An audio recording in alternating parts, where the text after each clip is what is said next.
All right, I'm going to go ahead and call this meeting to order. Thank you for coming this evening. I am calling to order this regularly scheduled meeting of the West Hollywood Planning Commission. It is Thursday, March 7th. I would like to call Richard Giesbrecht to the podium to lead us in the Pledge of Allegiance, if you are amenable. Yeah.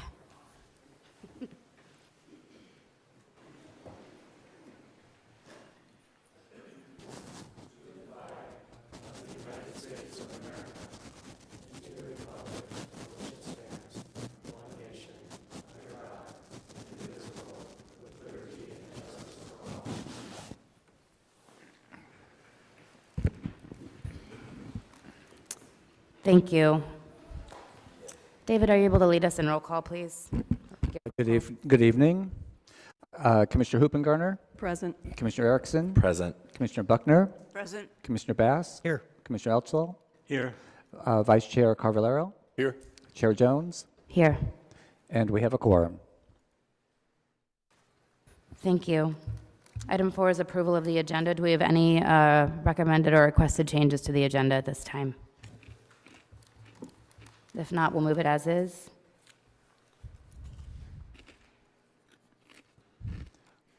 The agenda is approved unanimously. Item 5 is approval of the minutes. We have, it looks like 2 sets of minutes to approve, and I believe there is a change that needs to be read into the minutes for February 7th. David, can you read that into the record, please? Yes, staff would like to make one correction to the February 7th on page 5. The last paragraph, we're just going to split the paragraph and put Commissioner Bass's disclosure as a site visit and met with a neighbor.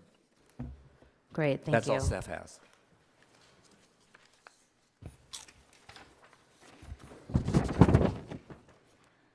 All right, item 6 is public comment. I just want to, We need a motion and oh, sorry.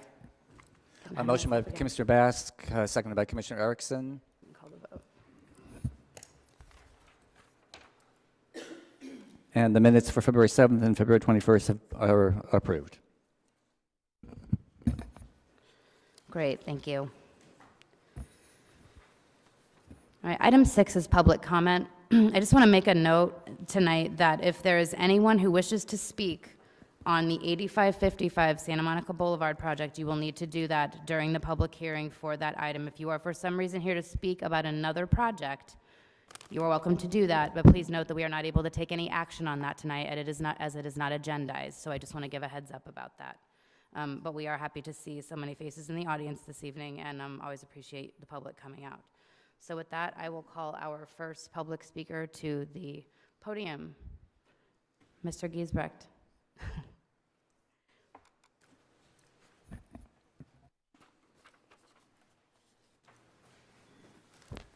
Richard Giesbrecht, President of West Hollywood West Residents Association. You should have received a letter from us, our board, about a meeting with John Kehoe and David Gracia regarding recent revisions approved for the 8650 Melrose project, which is at Norwich Drive. It's been under construction since 2015.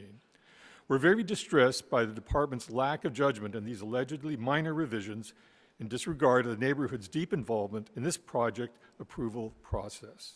In fact, the neighbors stayed in close contact with the department, but were not invited into the discussion about these revisions. Here's what happened. The developer submitted an application to amend the approved plans. The department approved their request to greatly expand the original decorative skylight. They raised most of the roof, matching the highest point of the original skylight. This small sloping decorative skylight at the center of the building would have been seen from a block away, but on approach would disappear behind the facade for the most part. Now most of the roof is perhaps 5 feet higher and framed to within a few feet of the exterior facade. This minor amendment unquestionably increases the visual height and scale and bulk of the building. It looks like a third floor. During our meeting, we asserted the staff's approval revisions had significantly altered the building. We remain distressed that our thorough and lengthy 3 to 4 year participation in the design approval process has been undermined. We had often interacted with the owner himself and participated in multiple design review subcommittee meetings, participated in multiple planning commission meetings, and finally the city council approval. Since construction started, The neighbors of the association remained in contact with the department about minor concerns. Despite this continuing interest, this easy over-the-counter request producing very significant modifications did not result in any notification to the neighbors or the neighborhood. No calls, no letters, nothing. Though the department perceived this revision as minor, it's far from minor. They should not be able to make significant changes that materially alter the design intent of a project, respecting the reviews and approvals by the Planning Commission and the City Council. We encourage you, the Commission, to follow how this matter is assessed by the department and resolved. The incident makes clear the need for transparency and safeguards to preserve the wishes and intent of decisions made by the Planning Commission and the City Council. We also suggest that you consider what has happened at 8650 Melrose. Then think about safeguarding your review and conclusions for 8555 Santa Monica Boulevard, which you will be hearing later this evening. Thank you. Thank you. Do we have any additional public speakers No other public speakers. this time? No, thank you. All right, item 7 is Director's Report.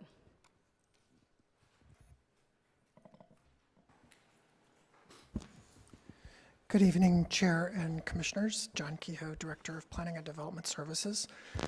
I have a couple of announcements of meetings that the public are requested to come and attend. The first is on Thursday, March 14th.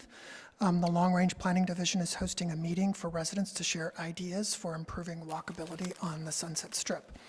This meeting is going to be held on Thursday, March 14th at 6:30 p.m. at the London Hotel in the Kensington Ballroom. The Long Range Planning Division is also going to be holding 4 pop-ups in March on the east side of town. These 4 meetings are to let the community know about the policies and projects that have been completed on the east side since the adoption of the East Side Community Priorities Plan in 2017. At these pop-up events, the public will also be able to tell staff what current priorities are for the east side. All these dates are on the city's website on the calendar, but I'll read them now, and then you can go to the calendar to look at the dates again. So the 4 events are coming up in the next week or so. There's Saturday, March 16th from 10 to noon at Plummer Park. Monday, March 18th from 9 to noon at the Helen Alberts Farmers Market. Monday, March 18th at 2 p.m. to 4 p.m. on Santa Monica Boulevard at Formosa. That's at the Gateway Shopping Center near Mendocino Farms. And then the last one is Tuesday, March 19th from 3 to 6 p.m. on Santa Monica Boulevard near Vista in front of Astro Burger. Also, I'd like to point out an item that the City Council approved at the last City Council meeting. They approved adding a new work item for Planning and Development Services regarding neighborhood-friendly development policies and standards for the R2, 3, and R4 zones. So generally summarizing, the City Council is asking us to take a look at how development is handled in those multifamily zones, and in particular to look at possibly items such as performance-based site-specific green space requirements, options for increasing permeable land requirements for projects, looking at how buildings are massed on the property, looking at heights of the buildings, and looking at parking design and parking requirements. So that's a new item that we'll be working on in the future. And finally, just to remind the Commission, the Design Review Subcommittee on March 14th is going to be discussing exemplary design. So that's coming up shortly. And that's what I have for tonight. John, what was the first date that you gave us for the sunset stuff? That is March 14th, Thursday at 6:30 at the London Hotel.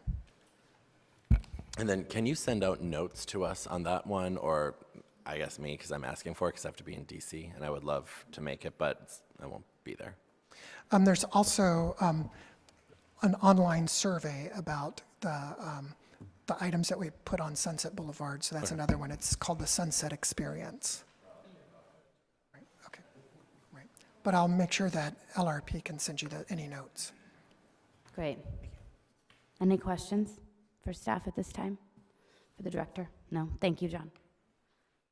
Moving on to item 8, items from commissioners. Yeah. Yes. Happy Women's History Month, everyone.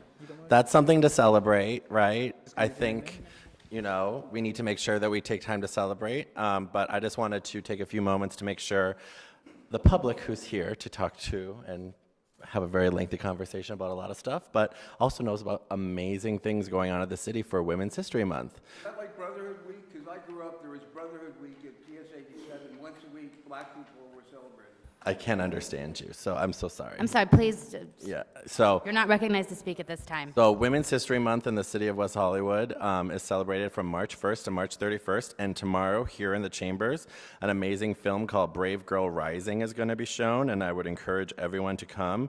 It's going to be quite the experience. On the March 27th, it's Women in Leadership Awards. We are honoring quite a few amazing women in our community, and that will be at the London Hotel from 6 to 8.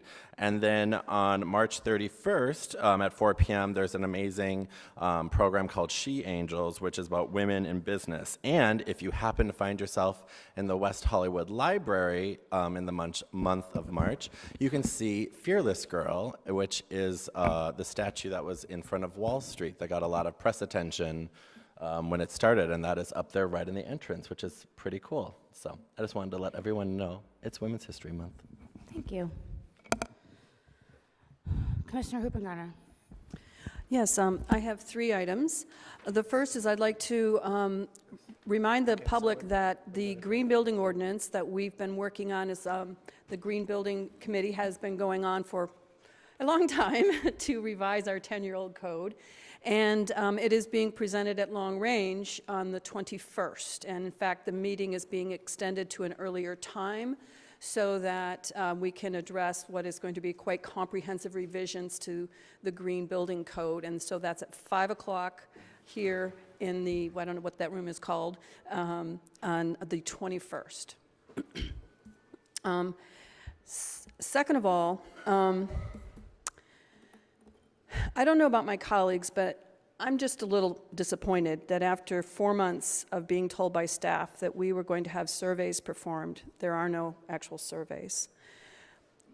If staff knew that they were not going to provide surveys after every week telling us that they were going to have surveys, I don't understand why that continued to happen.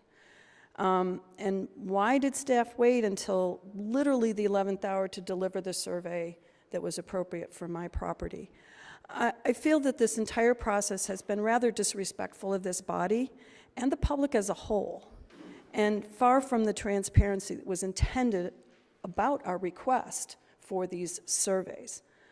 In addition, this process for this hearing today has brought to my attention the fact that the Fair Political Practices Committee, the FPPC, has promulgated new regulations on January 17th, 7 weeks ago, that affect each and every one of us. But I did not learn about this until 2 days ago. We have not been informed of the new guidelines, and we have not been given any written and standardized guidelines on the interpretation of this. And I feel that this is rather critical as it affects the guidelines regarding radius, which is no longer 500 feet, it's now 1,000 feet. And it's important that I think we all understand what guidelines and what rules we are expected to follow.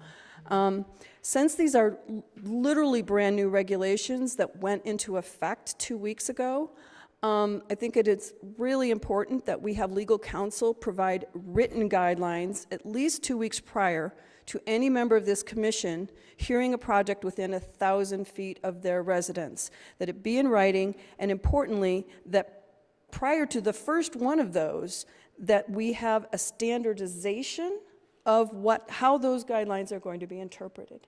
Importantly, there are characterizations in the regulations that say things like significant traffic. I'm not sure whose, one man's significant traffic is another one's regular LA. I think that it's important that whatever these guidelines are, they be expressly written so that they can be equally applied to all the commissioners in all of the various bodies as well as the city council. And that would be my request of legal. Thank you. Thank you. Any other comments from commissioners? I have a question. Oh, yes, Commissioner Altschul. I wasn't aware of that change from 500 feet to 1,000 feet either. Could you tell us something about that, Lauren, and is it in effect immediately? Yes, it has recently gone into effect, and we will be providing you with a memo and updated radius map so you can see there's the 500-foot rule still creates a mandatory presumption of a conflict between 500 and 1,000 feet. There's a different analysis that'll now be done to determine if you have a conflict. The rule has always been in place. The changes clarify and give you guidance as to what to do if you're outside 500 feet, because the rule was very unclear before. So we'll be providing you a written memo and revised radius maps. As Commissioner Hoopengarner mentioned, the rule just went into effect, and so we'll be preparing that information for you. But I they are appreciate. currently in effect as of now. Yes. Would it have been, been applied in the hearing that we had on the 21st when this went into effect? Were there any commissioners within 1,000 feet? It went into effect. I can tell you when it went into effect. I have to look, though. Because I believe it went into effect either that day or 2 days before. And I would be concerned if any of our commissioners were within 1,000 feet of the hearing that we held on that day. I don't know the answer. I'm just asking Is the that the question. other West Knoll? The San Vicente. What? San Vicente. 972 San Vicente, the preschool. Oh, please. Okay. We'll look. So staff's looking into that? We'll look. Okay, Yes. okay.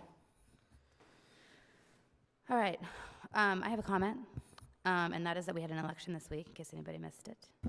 And I would just like to extend a hearty congratulations to our incumbents, but also to commend each and every one of the candidates for entering the race.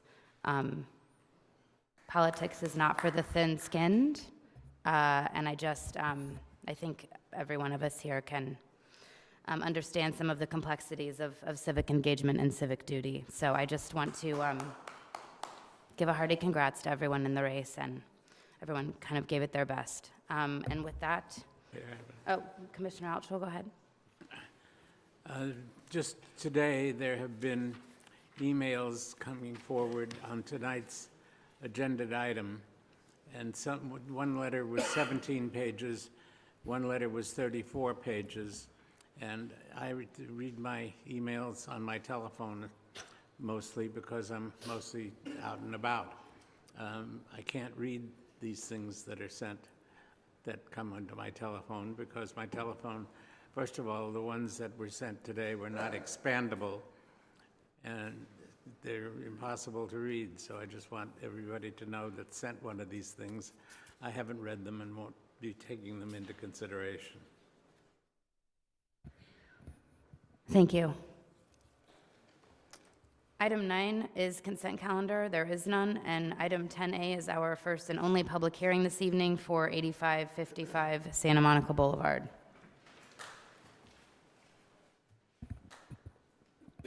Madam Chair, under advice of counsel, I will be recusing myself from this matter, as staff has determined that my home is within 500 feet of this property. Thank you. Thank you. We'll wait to begin the staff report until our friend and fellow commissioner, Ms. Hoopengarner, is able to exit the auditorium.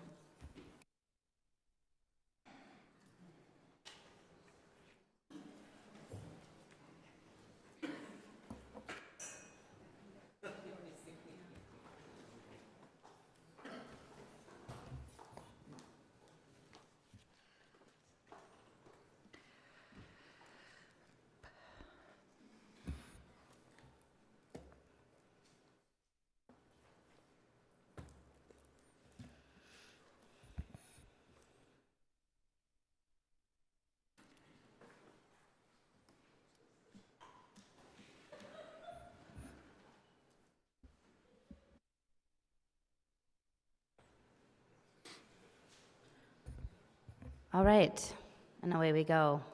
Lori, I will turn this over to you to present the staff report. Stacy, ask them how many more speakers, how many I'll speakers. ask them once we're done with the staff report.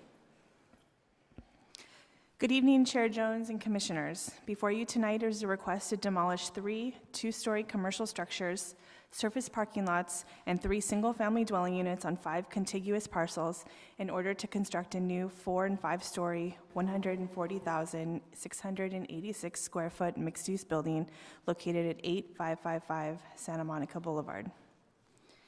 The Planning Commission continued this item at the applicant's request from its November 1st, 2018 Planning Commission meeting in order to address public concerns and revise the project in response to comments received. A concern was that the project was constructing on-site affordable housing for a portion of the project, but paying an affordable housing impact in lieu of providing units on the northern portion of the site. The applicant revised the project so that the affordable housing was provided throughout the entire project, utilizing a density bonus on both the commercial and residential components of the project. The project remains at a maximum of 45 feet and 4 stories on the northern residentially zoned portion of the site. The Planning Commission is asked to make a decision regarding certification of the final environmental impact report, adopting the statement of overriding considerations, adopting the mitigation monitoring and reporting program, and land use entitlements as proposed in the EIR modified alternative 6, including demolition permit, development permit, administrative permit, affordable housing waiver and concessions, and parking reduction. The proposed mixed-use project includes 97 residential units, including 15 affordable housing units, and provides on-site affordable housing units on the R4B portion without taking the additional height concession. 15,494 square feet of commercial live-work, which includes 12 live-work units, 4,942 square feet of restaurant, 13,484 square feet of retail, 3,643 square feet of personal service, 6,711 square feet of office, 323 parking spaces, including 1 below-grade parking level, 5 stories in height along Santa Monica Boulevard, and 4 stories in height along West Knoll Drive. This proposed project before you tonight is known as Modified Alternative 6 in the Environmental Impact Report. The project is consistent with the West Hollywood General Plan and has been thoughtfully designed to balance the economic and land use goals of the city and encourages a vibrant, walkable vision for this area that has endured since the city's first general plan was adopted in 1988. The project would be transformational to this portion of Santa Monica Boulevard and West Knoll Drive in the center of West Hollywood. The existing buildings on the subject site are in disrepair, underutilized, and do not help achieve the goals and policies of the city. The proposed project will assist the city in meeting its housing goals by providing 97 residential units, including 15 affordable units, to the city's housing stock. The project also includes 12 live-work units, which is a unique land use that can provide a more reasonable cost of living by combining a live-work use that the city seeks to encourage. The project's mix of uses, architectural and urban design elements will enhance the streetscape and improve pedestrian activity along Santa Monica Boulevard, a commercial corridor. It's also near major transit, which follows the state legislature's recent intent to provide more housing near public transportation and in transit corridors. The applicant is not requesting any legislative changes or variances. The proposed project complies with the code and general plan of what is allowed and envisioned for this site. Therefore, based on the information presented and subject to findings and conditions in the draft resolution, staff recommends that the Planning Commission certify the final EIR, adopt a statement of overriding considerations, adopt the mitigation monitoring and reporting program, and approve the project.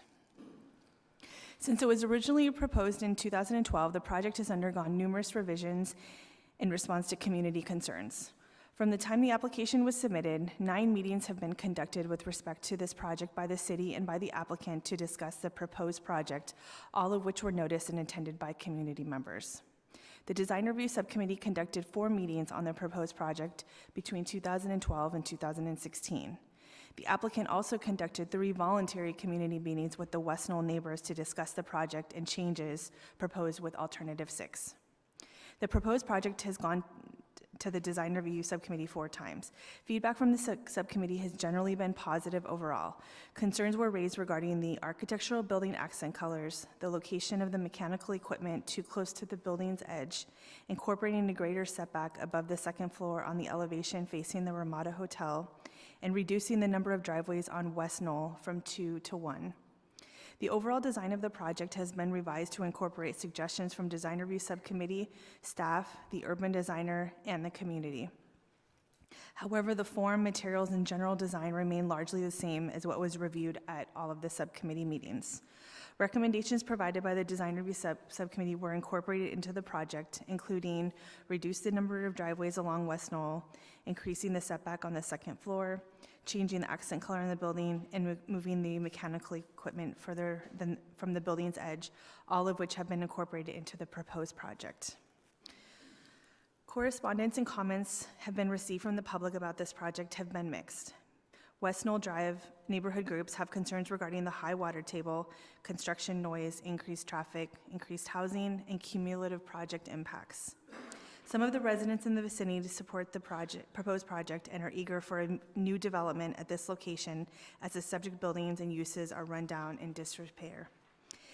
The adjacent hotel representative have expressed concern with regard to the building height adjacent to the hotel, excavation, construction noise impacts, setbacks, live work unit operations, and architectural building projections on the west side of the building. The applicant responded to the adjacent tenant concerns by setting the building back between 5 and 15 feet on the 3rd through 5th floors, where there is no required setback in commercial zones. This will allow for more natural light into the hotel guest rooms. Construction noise mitigation was also included as addressed in the EIR in common open space areas near the hotel on the 3rd floor. A condition is also included in the resolution to mitigate noise during construction with a sound barrier along the west property line. The proposed mixed-use structure would be a maximum of 55 feet in height measured along Santa Monica Boulevard and a maximum of 45 feet in height along West Knoll Drive. The applicant proposes to forego the affordable housing height bonus and maintain a height of 45 feet on the residential portion of the site. Along Santa Monica Boulevard, the height of the building would be approximately 48 feet from the ground surface to the top of the 3rd floor at the property line. The code does not require a front yard building setback in commercial zones. However, the 1st floor is set back 3.5 feet from the front property line in order to create a wider right-of-way along the street. The 2nd and 3rd floors are cantilevered and extend to the front property line. The 4th floor is set back a little over 8 feet from the front property line, and the 5th floor is set back between 27 feet and 31 feet from the front property line. The 5th floor has 2 heights, a lower height setback of 27 feet and an upper height setback of 31 feet. The front of the building facing West Knoll includes 4 stories and is a maximum of 45 feet in height. The proposed building is within the allowable height envelope. There has been discussion on the height of the proposed project and how the sloping site is calculated. When the proposed building height is measured, as provided by Section 19.20.080 in the West Hollywood Municipal Code for sloping sites. At the option of the applicant, the sloping site method of measuring the maximum allowed building height may be used only on sites with slopes of 5% or more.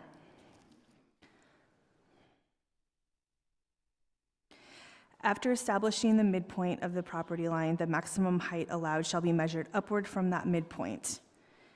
In this case, the midpoint is 87.77 feet above sea level. The midpoint of the front or rear property line, whichever is lower, is then established as described above, and the maximum height limit prescribed for the property by this section is measured upward at that point. From the top of the midpoint line, an angle is drawn at a profile of 1 foot vertically to 1 foot horizontally to connect the lower midpoint line with a perpendicular line. An imaginary line is then drawn perpendicular to and extended outward from the higher property line toward lower until it reaches the diagonal line created by the 1:2 ratio.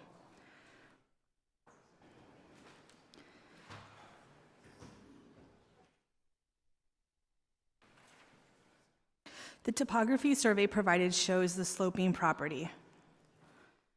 The code specifically defines a laterally sloping site as one that has a 5% or greater slope measured from the front property line to the back of the property line. The code does not discuss the profile of the slope between these points. As you can see on the topography map, this site slopes significantly from the upper property line to the lower property line. There is a 13% slope on the commercial site as measured from the top to the bottom, even though some of the property is somewhat level. Here are the grade changes throughout the property. As you can see on the left, there is a 21.58-foot grade change from the top of the commercial property at the northwest corner down to Santa Monica Boulevard. There is a 28.8-foot grade change from the top of West Knoll property to Santa Monica Boulevard. Photos of significant sloping areas are depicted on this slide and reference those locations on the topography map. At the top of the commercial property along West Knoll is significantly higher than the commercial property at the corner of West Knoll and Santa Monica Boulevard. The proposed project would supply a total of 323 parking spaces within 3 levels of parking: a subterranean level, a mezzanine level, and a first floor level. The applicant has requested a reduction of 10 parking spaces pursuant to section 19.28.060 of the West Hollywood Municipal Code. This section allows the Planning Commission to grant parking reduction for a mixed-use project when determined that the reduction is justified, and staff believes that to be acceptable. The reduction is applied to the commercial uses only. Residential uses and electrical vehicle requirements are consistent with the code requirements and excluded from the reduction request. While this project was deemed complete on September 12, 2016, and therefore not subject to the revised parking requirements adopted by City Council in the fall of 2018, it is worth noting that if the same project were submitted now, the commercial portions of the project would require significantly fewer parking spaces than what is proposed in this project.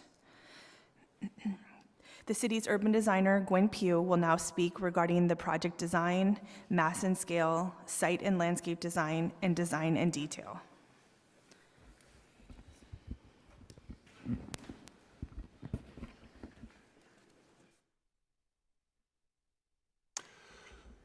Good evening.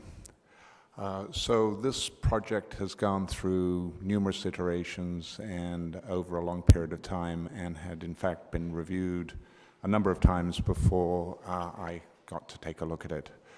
So the general massing and form was in place and has been for some time at this point. It is a relatively large building for West Hollywood. Not enormous, but certainly substantial.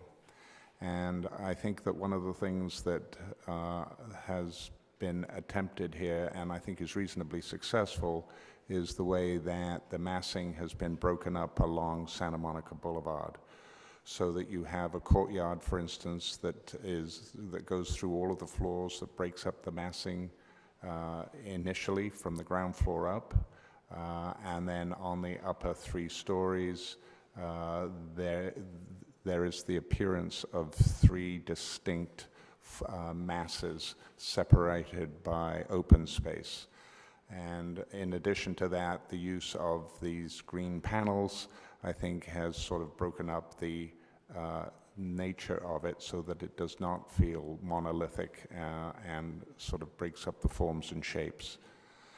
This, as it transitions up West Knoll, and I was going to say that the garage entry for the commercial uses and some of the residential uses are off Santa Monica Boulevard only. So there is no commercial traffic for vehicles or for pedestrians that is commercially oriented into the residential districts. The primary entrance to the parking garage for the residents is on the transition up West Knoll, and the forms of the commercial portions of the building go through a transitional phase as it rounds the corner of West Knoll. The primary entrance for the residential is celebrated on the north side of the building. It's animated by an external staircase and an entry sequence of stairs, ramps, and landscaping as well celebrated and visually significant. On the west side, the front portion of the building has been pulled back by 15 feet from the demising property line to allow the adjoining property to breathe, so to speak, and doesn't take advantage of the zero lot line requirements for a commercial property. As you go around, all the way around to the far north side, there's a sort of a layering of the various residential forms through there that also considerably help to break up the view of the massing on the residential side of the building. It's also four stories high, which there's a number of buildings that are of that order of height through there. One of the things also to note is that the amenity deck, which has the pool and spa in it, is essentially at the grade level for the residential and set in the re-entrant corner in the northwest corner, so thereby minimizing the potential noise effects and visual effects that it might have on the neighborhood. I think so just to talk a little bit about the sort of nature of the materiality of the project. The materialities and forms morph from the more commercial aspects on Santa Monica Boulevard to a gentler residential palette along West Knoll Drive. The commercial elevations consist mostly of storefront and perforated green metal screen that helps break up the massing along Santa Monica Boulevard. The floor plates are clearly expressed, which helps order the massing. As the structure rounds the corner and progresses uphill West Knoll, the materials transition to wood siding, which softens the palette. At the entry plaza along West Knoll Drive, the language of the structure changes. The color of the floor plates change, and the wood screens and railings are introduced. The floor plates are broken up as they transition around the curve of the street along West Knoll Drive. While the forms are generally quite simple, the complexity is significant. Simple forms interrelate with each other.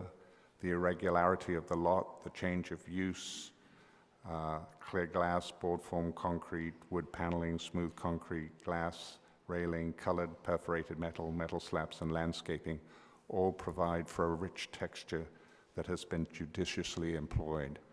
So I think for a building of this size, they've done quite a remarkable job of breaking it down without creating a complexity that becomes jarring or overwhelming. And I think they've managed to create a scaling on it that is quite effective for this particular very unique location. Thank you.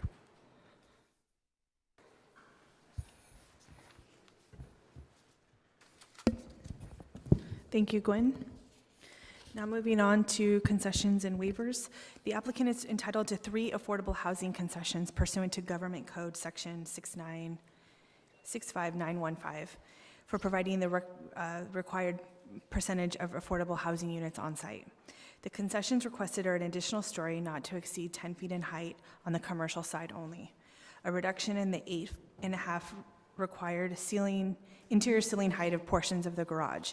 The proposed garage height is between 7 feet and 8.5 feet and meets the California Building Code requirement for accessibility. The third concession is a reduced or eliminated private open space for 10 of the residential units. Pursuant to Government Code Section 65915 and separate from the density bonus for incentives and concessions, an applicant may request a waiver or 10% reduction of the development and standard that would have the effect of physically precluding the construction of the project as the densities or with the incentives permitted under the statute. In other words, a density bonus applicant may request a waiver of any development standard if the development standard prevents the construction of the project as proposed by the applicant. A request for the development standard waiver does not reduce the number of incentives or concessions to which the applicant is otherwise entitled. The city's development standards under zoning code Section 19.36.170 requires a minimum aggregate site area for all mixed-use projects of 60,000 square feet. The applicant requests relief from this section, which would allow a minimum aggregate site area of 55,138 square feet for a mixed-use project that spans both the CC1 and R4B zoning districts, in lieu of the minimum aggregate area of 60,000 square feet, otherwise required by the zoning ordinance. Staff believes that the waiver is appropriate under state law because the proposed project could not physically be constructed without the requested waiver. While the state law does not provide a conclusive guidance on the application of the waiver provisions, this appears to be a situation where the density bonus project, as proposed, could not physically be constructed on this site, making the waiver appropriate to advance the state's affordable housing goals. In accordance with state law, the city must grant the requested waiver unless the city makes a finding based on substantial evidence that the waiver would create an adverse impact to health, safety, the physical environment, or historic resources for which there is no feasible mitigation, or the waiver is contrary to federal or state law. Staff finds that there is no evidence that the size of the aggregate project site would create an adverse impact as defined, nor is this request contrary to federal or state laws. Staff supports the waiver request in accordance with state law. From a planning perspective, staff has no objection to the waiver because the project is constructed along Santa Monica Boulevard, supports critical goals and objectives of the city's general plan, and will assist in the city in meeting its housing goals by providing 97 new residential units, including 15 more affordable units to the city's housing stock. The project studied in the EIR consists of commercial uses, 97 residential units, 19 units on the residential portion of the site, and 78 units on the commercial portion, of which 15 would be affordable. The project also included 12 commercial live-work units. The entire building would be 55 feet in height on both the commercial and residential lots. The project restricted vehicles to a right turn only from West Knoll Drive onto Santa Monica Boulevard. The EIR identified 2 significant avoidable impacts of this project. Traffic. The proposed project was evaluated to determine if any significant impacts to traffic would result from either the construction or operation of the mixed-use development. A significant traffic impact was identified at the intersection of Hancock Avenue and Holloway Drive intersection during the PM peak hour. The second unavoidable impact would be noise. Temporary construction noise and ground-borne vibration could affect sensitive noise receptors near the project site. This would be a significant and unavoidable temporary or periodic increase in noise levels. A mitigation measure to construct a feasible sound barrier is required to reduce the construction noise impacts, condition 16.7. Despite the implementation of this mitigation measure, the construction noise impact would remain significant and unavoidable. The draft EIR includes consideration of a reasonable range of alternatives to the project which would feasibly attain most of the basic objectives of the project, but would avoid or substantially lessen any of the significant effects. 7 alternatives were identified in Section 6 of the EIR. Among these, both Alternative 6 and 7 were identified as environmentally superior to the proposed project. The applicant identified Alternative 6 as the preferred alternative. Alternative 6 consists of approximately 53,000 square feet of commercial uses, 95 residential units, 14 units would be on the residential portion of the site, and 81 on the commercial portion, of which 12 would be affordable.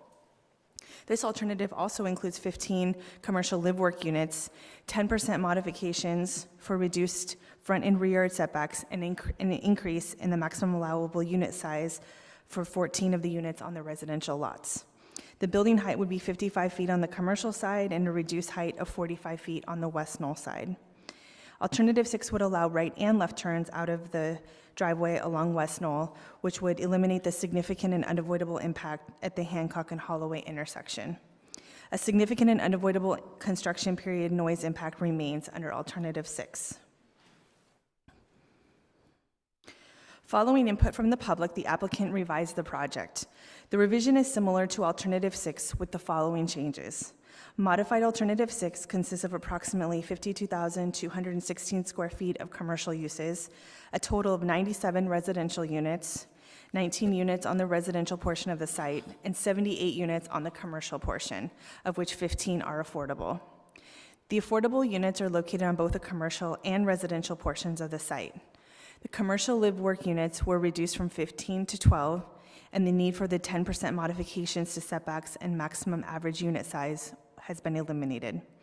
The building height remains at 55 feet on the commercial lots along Santa Monica and 45 feet on the residential lots along West Knoll.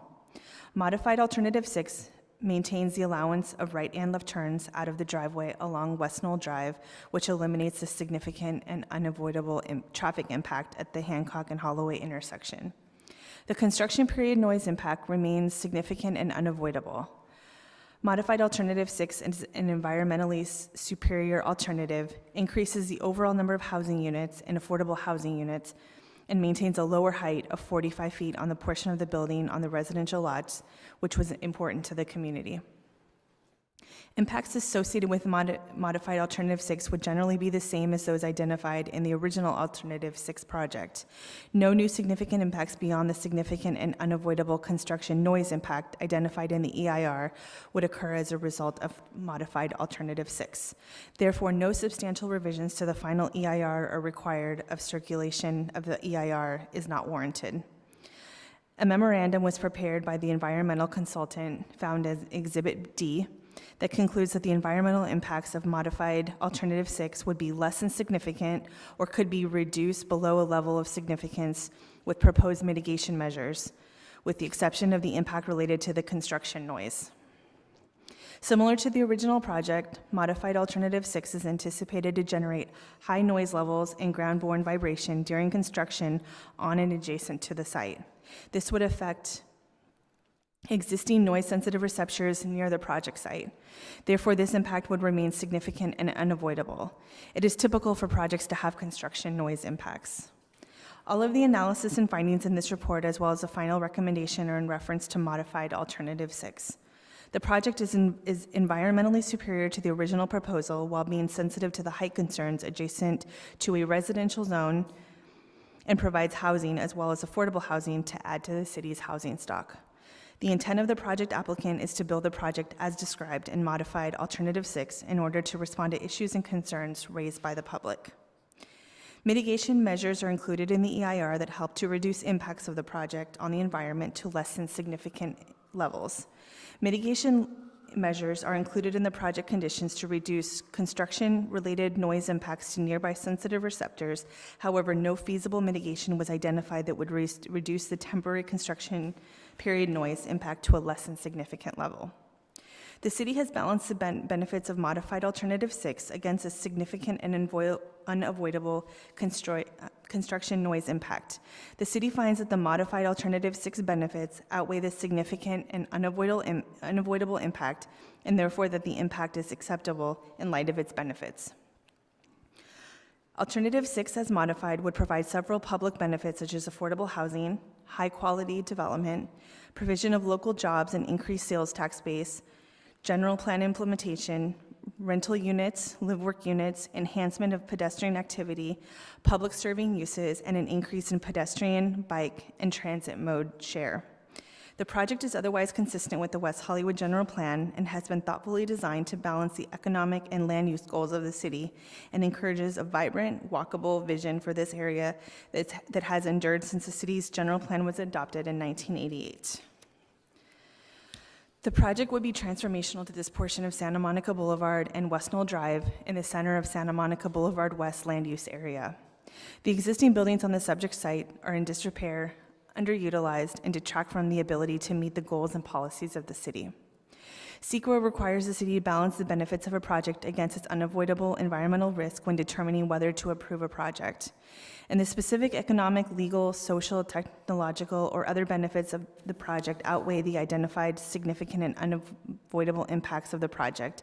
These adverse impacts may be considered acceptable, and a statement of overriding considerations explaining this balance may be adopted.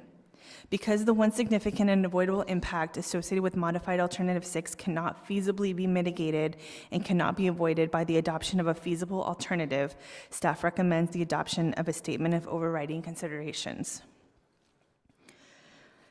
In summary, the proposed project would contribute to the economic vitality of the city, and the proposed development is consistent with the goals and policies set forth in the general plan, encouraging balanced land use pattern in buildings to support a broad range of housing choices, retail businesses, employment opportunities, and other supportive urban uses within the city, and to allow residential mixed-use development in commercial corridors.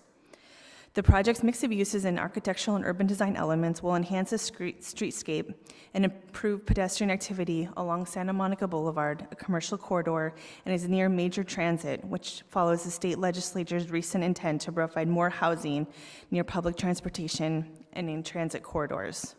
Thus, the project is consistent with the recent legislative intent in addition to the state density bonus requirements. The applicant is not requesting any legislative changes or variances except for the parking reduction for a decrease in 10 parking spaces within the project. The proposed project complies with the code and general plan of what is allowed and what is envisioned for the site. Due to the above-mentioned benefits and based on the information presented in this report and attachments, and subject to the findings and conditions in the draft resolution, staff recommends that the Planning Commission certify the final environmental impact report, adopt a statement of overriding considerations, adopt the mitigation, monitoring, and reporting program, and approve the new mixed-use development project located at 8555 Santa Monica Boulevard. Staff submitted to you earlier a minor change in condition 2.2 to read that the project includes 3 affordable housing concessions, a request for an additional story not to exceed 10 feet in height on the commercial lots only, a reduction in the height of portion of the garage from 8.5 feet to 7 feet to accommodate below-grade landscaping no lower than the required heights under the California Building Code, and to have a reduced or eliminated 120 square feet of private open space for 10 of the residential units. So everything in yellow are the changes.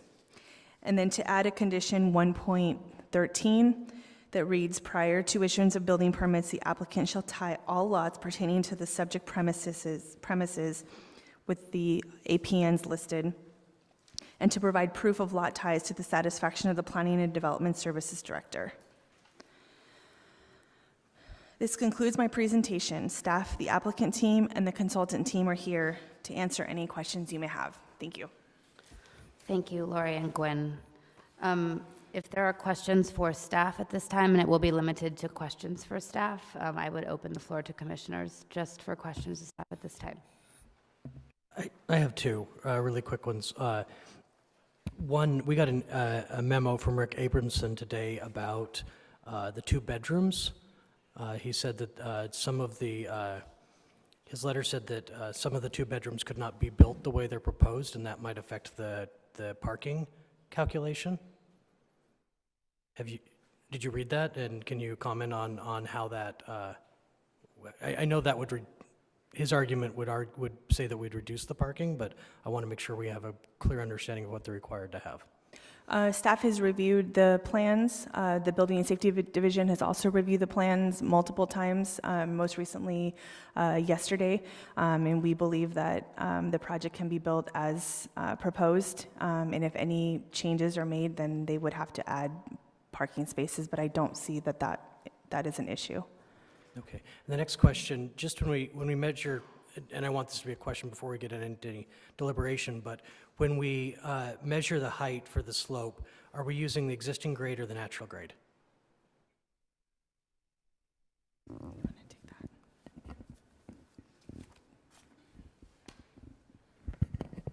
When we're defining it as sloping site, or when Yes. then we use the midpoint of the property lines at the property line to define the sloping site.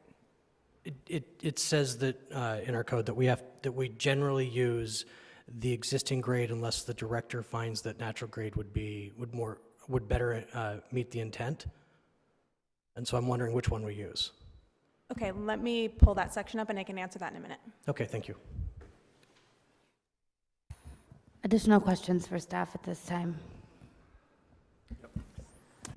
In regards to 65915E waiver, has the applicant provided proof the density cannot be accommodated within the city's development standards? I didn't see anything in the staff report. And isn't that a requirement for this waiver, that they prove that they can't?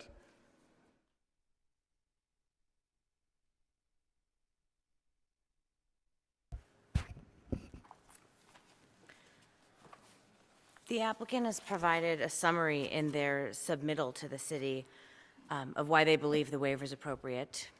You're being requested to, review that and consider that. The waiver is a complicated, interesting part of the density bonus law.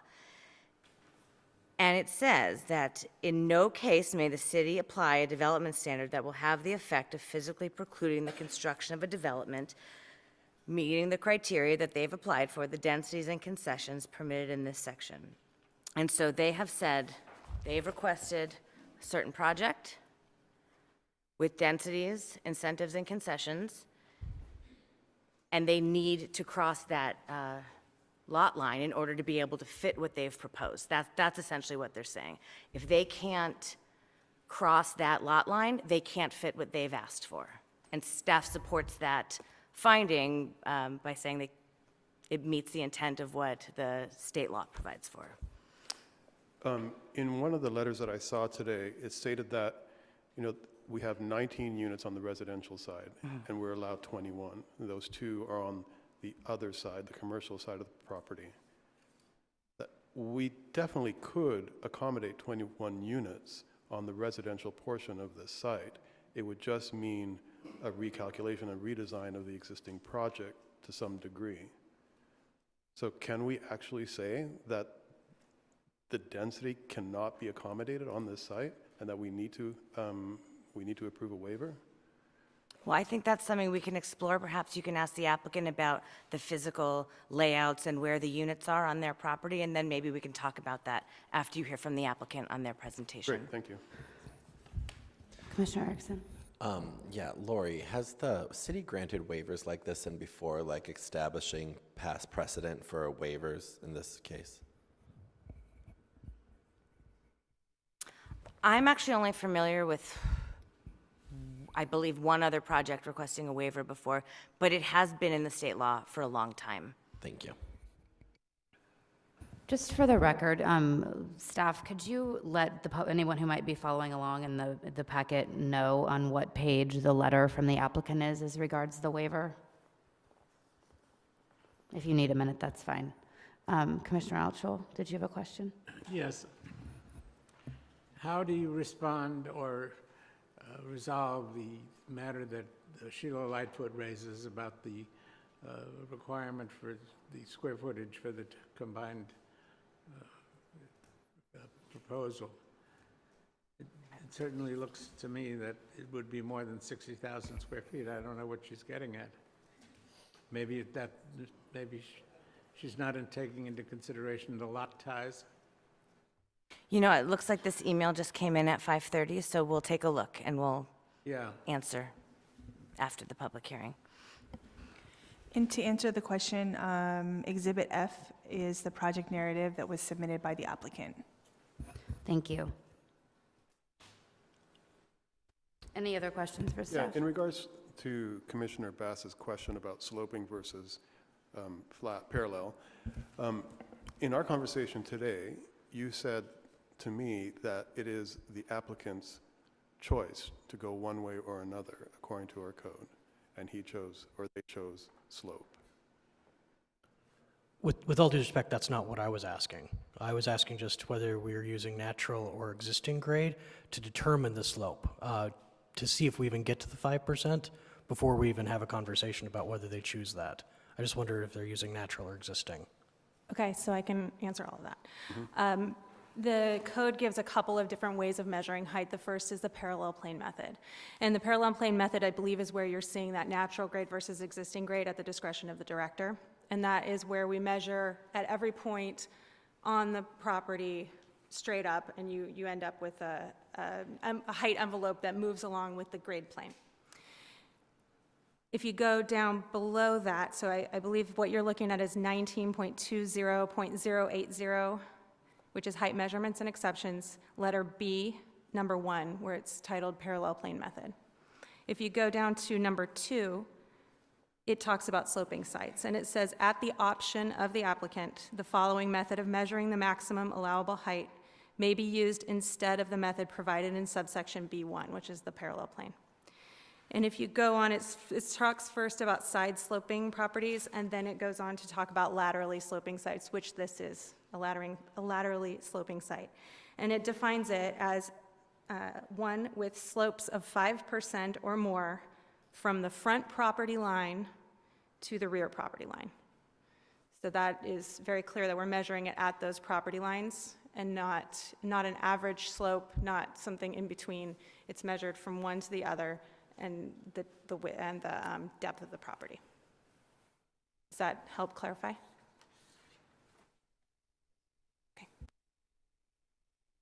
Any additional questions for staff at this time? Oh, Luan, go ahead. I've read the email that came in at 5:30, so I can answer Commissioner Altschul's question. Thank you. I think what the commenter is saying is the development standard, the 60,000 square foot rule, is not the type of standard that can be waived. I think that's the argument. I've heard it made a couple times by a couple different commenters. And as I mentioned, these waivers, there's not a lot of case law defining how to apply this or what it means. But it says that you can waive a development standard, and development standard is defined to include a site or construction condition, including but not limited to height limitation, setback requirement, floor area ratio, open space requirement, parking ratio that applies to residential development pursuant to any ordinance, general plan, specific plan, charter, any local condition, law, policy, resolution, or regulation. So the argument that I've heard people make is that the 60,000-foot rule is not a development standard. And there's no case law to support that interpretation, and in fact, the state law is very specific that this code is supposed to be interpreted very liberally to provide as much housing as possible. And so this waiver does create a tremendous opportunity for housing and for affordable housing in the city, and so it appears to be in line with what the code was envisioning. How many square feet is this entire project? I think it's about, It's just over 55,000 square feet. I thought I read on the screen here that the commercial uses are 57,000 square feet. this is just the size of the lot. The two lots combined are supposed to be 60,000 square feet, and when you combine these lots, they're only 55. It's In other about a words, 10% The floor is reduction. supposed to be 60,000. Excuse me? The floor is supposed to be 60,000, Yes, the whole area of the Footprint. lots. and it isn't? It's 55,000, that's why they're asking to waive the standard. They're saying they can build this big project, but they only have 55,000 square feet to do it, not 60. Okay, I guess. Any other questions for staff at this time? All right, I'll move into disclosures before we call the applicant up to the podium to present. Sue, I'll start with you. Okay, thank you very much, Chair. I did have a meeting with the developer and developer's representative, and we discussed matters that were in this rather large staff report, and that was it. Thank you. I too met with the applicant and his representatives, discussed items contained in the staff report. Additionally, I met with several neighbors and discussed items both contained in the staff report as well as the letters that have become part of the record. I have no disclosures.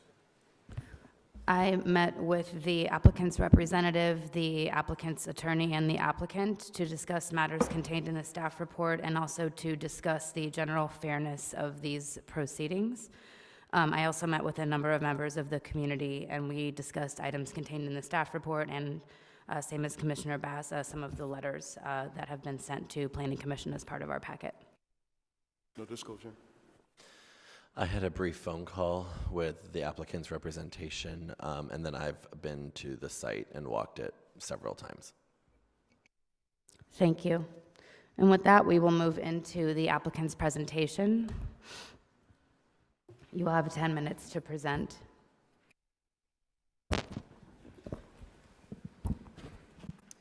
Thank you, Madam Chairman, members of the Commission. My name is Jeff Seymour, Seymour Consulting Group. I reside in Westlake Village and representing Soto Capital LP. First and foremost, I want to thank the staff, especially Ms. Yelton, who has been with us really from the beginning. I was telling Mr. Kehoe when we first started that both of us were young men when this project first came before the city, and at least it feels that way. Very quick background. The project was filed in 2012, but we actually began the process with the city staff in 2008. Since the initial filing, the floor plans have been revised 49 times. The facade has been revised 36 times, and we participated, as Ms. Yelton was saying, in 4 DRS meetings, 2 scoping meetings, 4 formal community meetings, and countless one-on-one and small group meetings. We believe that this project, with all of those changes, will reinvigorate the portion that it's in Santa Monica, on Santa Monica Boulevard, creating new jobs, establishing new businesses and restaurants and housing. And the way we are going to move forward with this is we're going to start with Mr. James Fisher, who is our architect. We'll conclude this part of our presentation with our counsel, Nikki Carlson, and then we'll be here as a team to answer and respond to any of your questions. Thank you.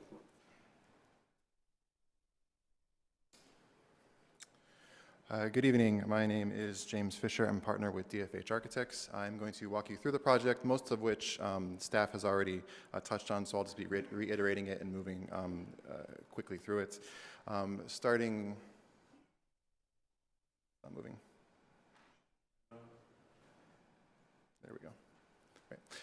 with the maximum height envelope that staff left off with, and the maximum mass that's allowable by that.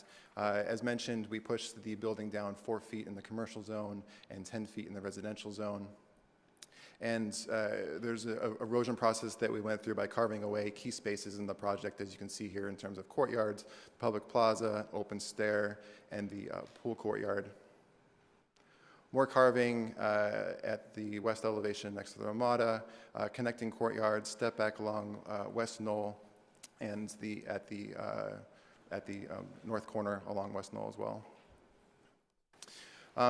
We introduced more carving by layering and stepping back along Santa Monica, creating the opportunity for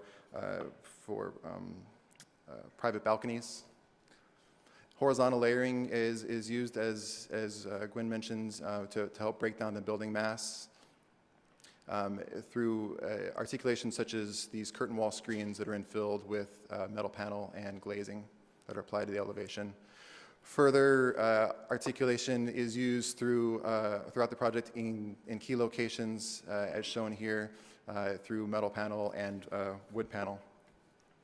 Next, I'm just going to quickly go through what we call iconic elements throughout the project, starting at the southwest corner with this open frame that anchors the corner and creates this feeling of light as it relates to mass and transparency. Public plaza along Santa Monica with restaurants on either side. The space here be activated by outdoor seating and a nice water feature and a rendering of that space. At the corner of Santa Monica and West Knoll, as it begins its turn, we have a wrapped corner that's anchored at the second floor here with floor-to-ceiling glazing and this frame that transitions around to a green wall that you can see there on the right side that is going to be lushly landscaped and have integrated irrigation. This open stair that you see here is at the residential entry, the 4-story, 45-foot. Residential building is on the right of that stair. This is a bird's eye view of our model that shows the separation of that zone, 43 feet and 35 feet. This is the transition from the commercial to the residential zone. At that northwest corner, we have an exterior stair with a green stair feature that's going to have planting growing up cables surrounded by a metal frame. And then into the pool courtyard that you can't see from the street, but this view gives you a good idea of what we're proposing for this space. The ground floor landscape plan, just for reference, I just want to point out the large setback and lush landscaping along West Knoll that's being provided.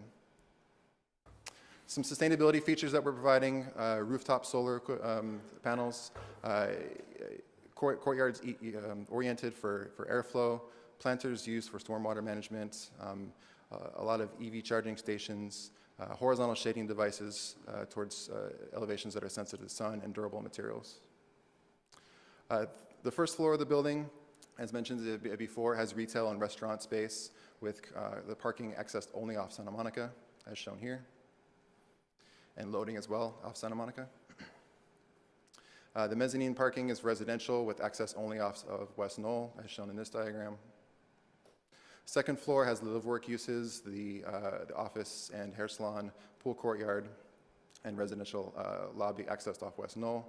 Third, fourth, and fifth floors are all residential uses. And just to conclude, before Nikki comes up, you've seen these slides before, just going down Santa Monica, showing the overall view of the project, turning along West Knoll, moving up West Knoll facing west as we transition to the residential building, and finally at the northwest corner. Thank you.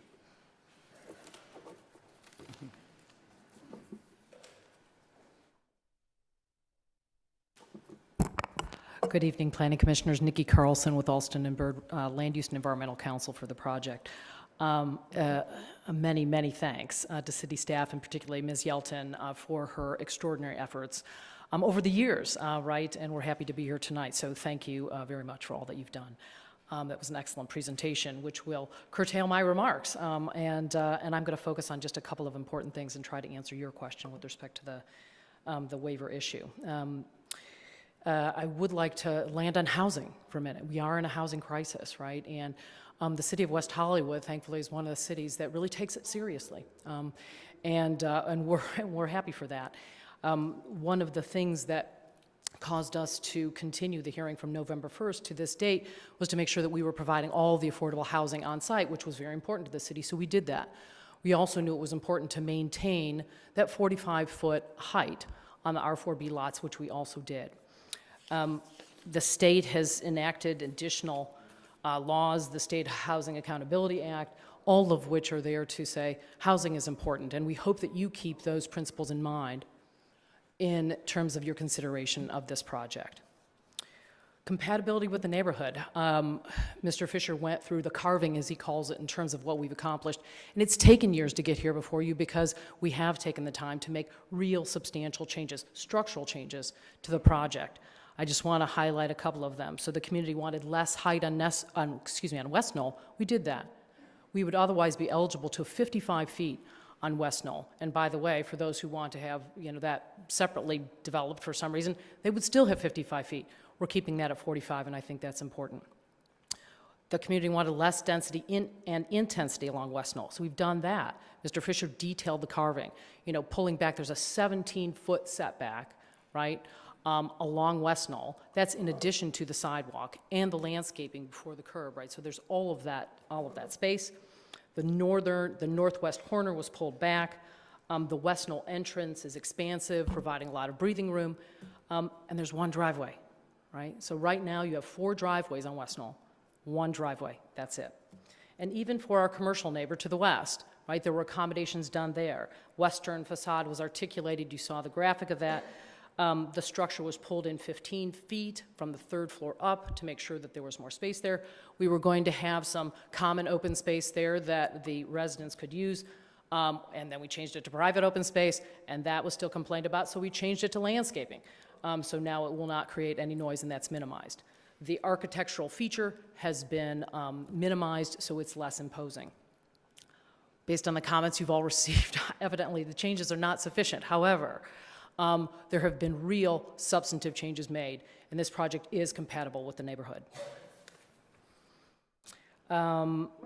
With respect to the height, and I think Ms. Yelton went through it very nicely, I did just want to mention that because of the height of the structure on the R4B lots at 45 feet, he doesn't want to break the roof. So actually the height on the commercial side is not, it doesn't use the full 55 maximum, it is 51 feet.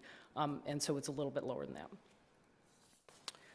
With respect to your question on the waiver, my understanding is this, is that it's not a question of whether or not we could build a different project and not have the waiver. I mean, that isn't. The question is whether we could build this project under that development standard. And there's no way we can physically build that project or this project with 60,000. We don't have 60,000 square feet of land. We just don't have it, right? We have 50,000, 55,000 plus, and that's it. And in terms of the development standard, I think Ms. Langer is exactly right. Development standard is broadly interpreted. And to say that actually when the word is standard is used right in the code, right before the 60,000 foot requirement, I think it's pretty clear it's a standard. We think the waiver is appropriate, and in fact, when I was going through my mind and distinguishing between waiver and concessions, you go, what is the intellectual difference, right? Because you think, are they the same, are they the different? I mean, we're not, and in my mind, I don't know that there's a more appropriate waiver, affordable housing waiver, because we cannot build the project at all without it. So with that, it's been a long time. All of the other issues, I think, have been very fully addressed by the city. This is a great project for the city. It is about the future of Santa Monica Boulevard in the city, and we urge you to approve the project. Thank you so much. And any time we have left, I'm here for questions or rebuttal or whatever it might be. Thank you. Do we have any questions for the applicant at this time? Or Lauren, should I wait until after public comment for that, or can we ask questions of the applicant now? No, not your turn to speak yet. Not yet.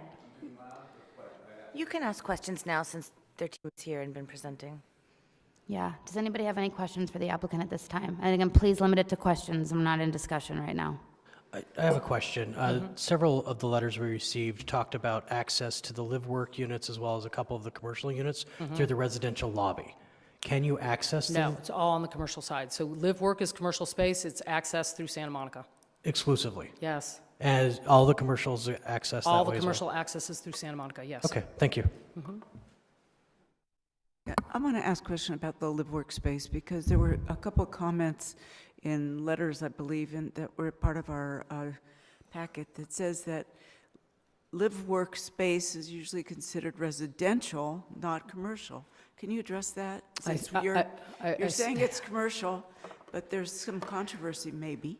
Well, the city has decided that it is a commercial space, and this was considered once again by the city council a couple of months ago, I think during the hiatus between our two hearings, and reaffirmed that it was considered to be commercial space. I don't think I'm saying anything that's surprising there, but I think they had reaffirmed that. And it's set forth in various provisions in the code. I believe that is what it's been and what it continues to be. So that's why it's on the commercial side? On commercial side, that's exactly right. Thank you. Questions for the applicant at this time? I got an email about the historicity of the dog and leash collar sign. Granted, I was not in the city of West Hollywood when this project first started being here. But could you talk about that? I know there might be some history about that, but is that sign historic? I don't believe it's formally historic in terms of it being protected under the city's historic rules, but we understand perhaps the sentiment attached to it, and we'll try to do what we can to make sure it has a home. Okay, thank you. Additional questions for the applicant? No, it's okay. Thank you, Ms. Carlson. All right. David, how many public speakers do we have at this time? We have 28 at this time. Okay, given that, I'm going to limit public comment to 2 minutes. So when you come up to the podium, and again, you don't have to take the 2 minutes. I certainly don't ever want to quash anyone's voice, but we do have many public people who want to speak tonight. If there's something that you would like to say, you have a statement prepared, I encourage you to read it and use your full 2 minutes. But if there's something that you'd like to say that has already been said, or if you're in agreement, you are certainly more than welcome to not use the full 2 minutes. So I just want to be mindful to make sure that we move the meeting along. I imagine there will be extensive discussion about this item this evening, if I had to guess. So I just want to make sure that everyone feels heard, but that's the situation. So with that, we will move into the public comment portion of the hearing, which will be followed by the applicant's rebuttal. At that time, I'll close the public hearing, the public comment portion of the hearing, and then we will move into discussion as a commission. When you come up to the podium, please state your name and city of residence, and again, you will have 2 minutes. I'd like to call up Mark Edwards, followed by Ryan Lederman.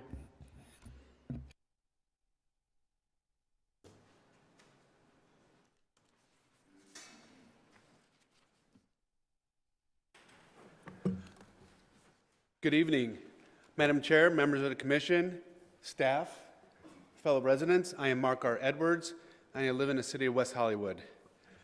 I am here on behalf of Abundant Housing LA. I know that 23 comments were submitted on behalf of our organization, and we are here in support of the project. I'm very happy to say that originally there was 12 units of affordable housing. Now there's 15, plus there's 97 units total. Each one of those units is going to be a person living in the city of West Hollywood. I just really want to keep that in mind, is that we are a welcoming community, and I would add that if you go throughout the entire city of West Hollywood, there are many, many projects over the life of the city of West Hollywood were controversial. Many of those projects, if we reflect, we can't remember why they were controversial. They're just part of the fabric of West Hollywood. And that when you make the decision to support this project, many years from now, this will just be part of the fabric of West Hollywood, the creative city, and I urge you to vote in support of this project. Thank you. Thank you. Ryan Lederman, followed by Alan Johnson. Good evening. My name is Ryan Lederman. City of residence is Los Angeles, although until recently I lived on West Knoll. I'm here today representing RWH Holdings. They're the owner of the Ramada Hotel. First, want to address some of the integrity of the process. First off, it was just mentioned today that there's no access to the live-work units from the R zone, and that's just not true. If you just look at sheet A2.02, there is an entryway that is accessible for the live-work units, and it is also something that was addressed by the urban designer as well. So there is access to the live-work units directly through the residentially zoned property. And this just emphasizes our concerns about the integrity of the process. Throughout this long process, the city has emphasized, the EIR has emphasized, the staff report has emphasized, the resolutions have emphasized that this is a 55-foot high building. If you take a measurement from the lowest elevation along Santa Monica Boulevard to the top height of this structure, you are looking at 84 feet.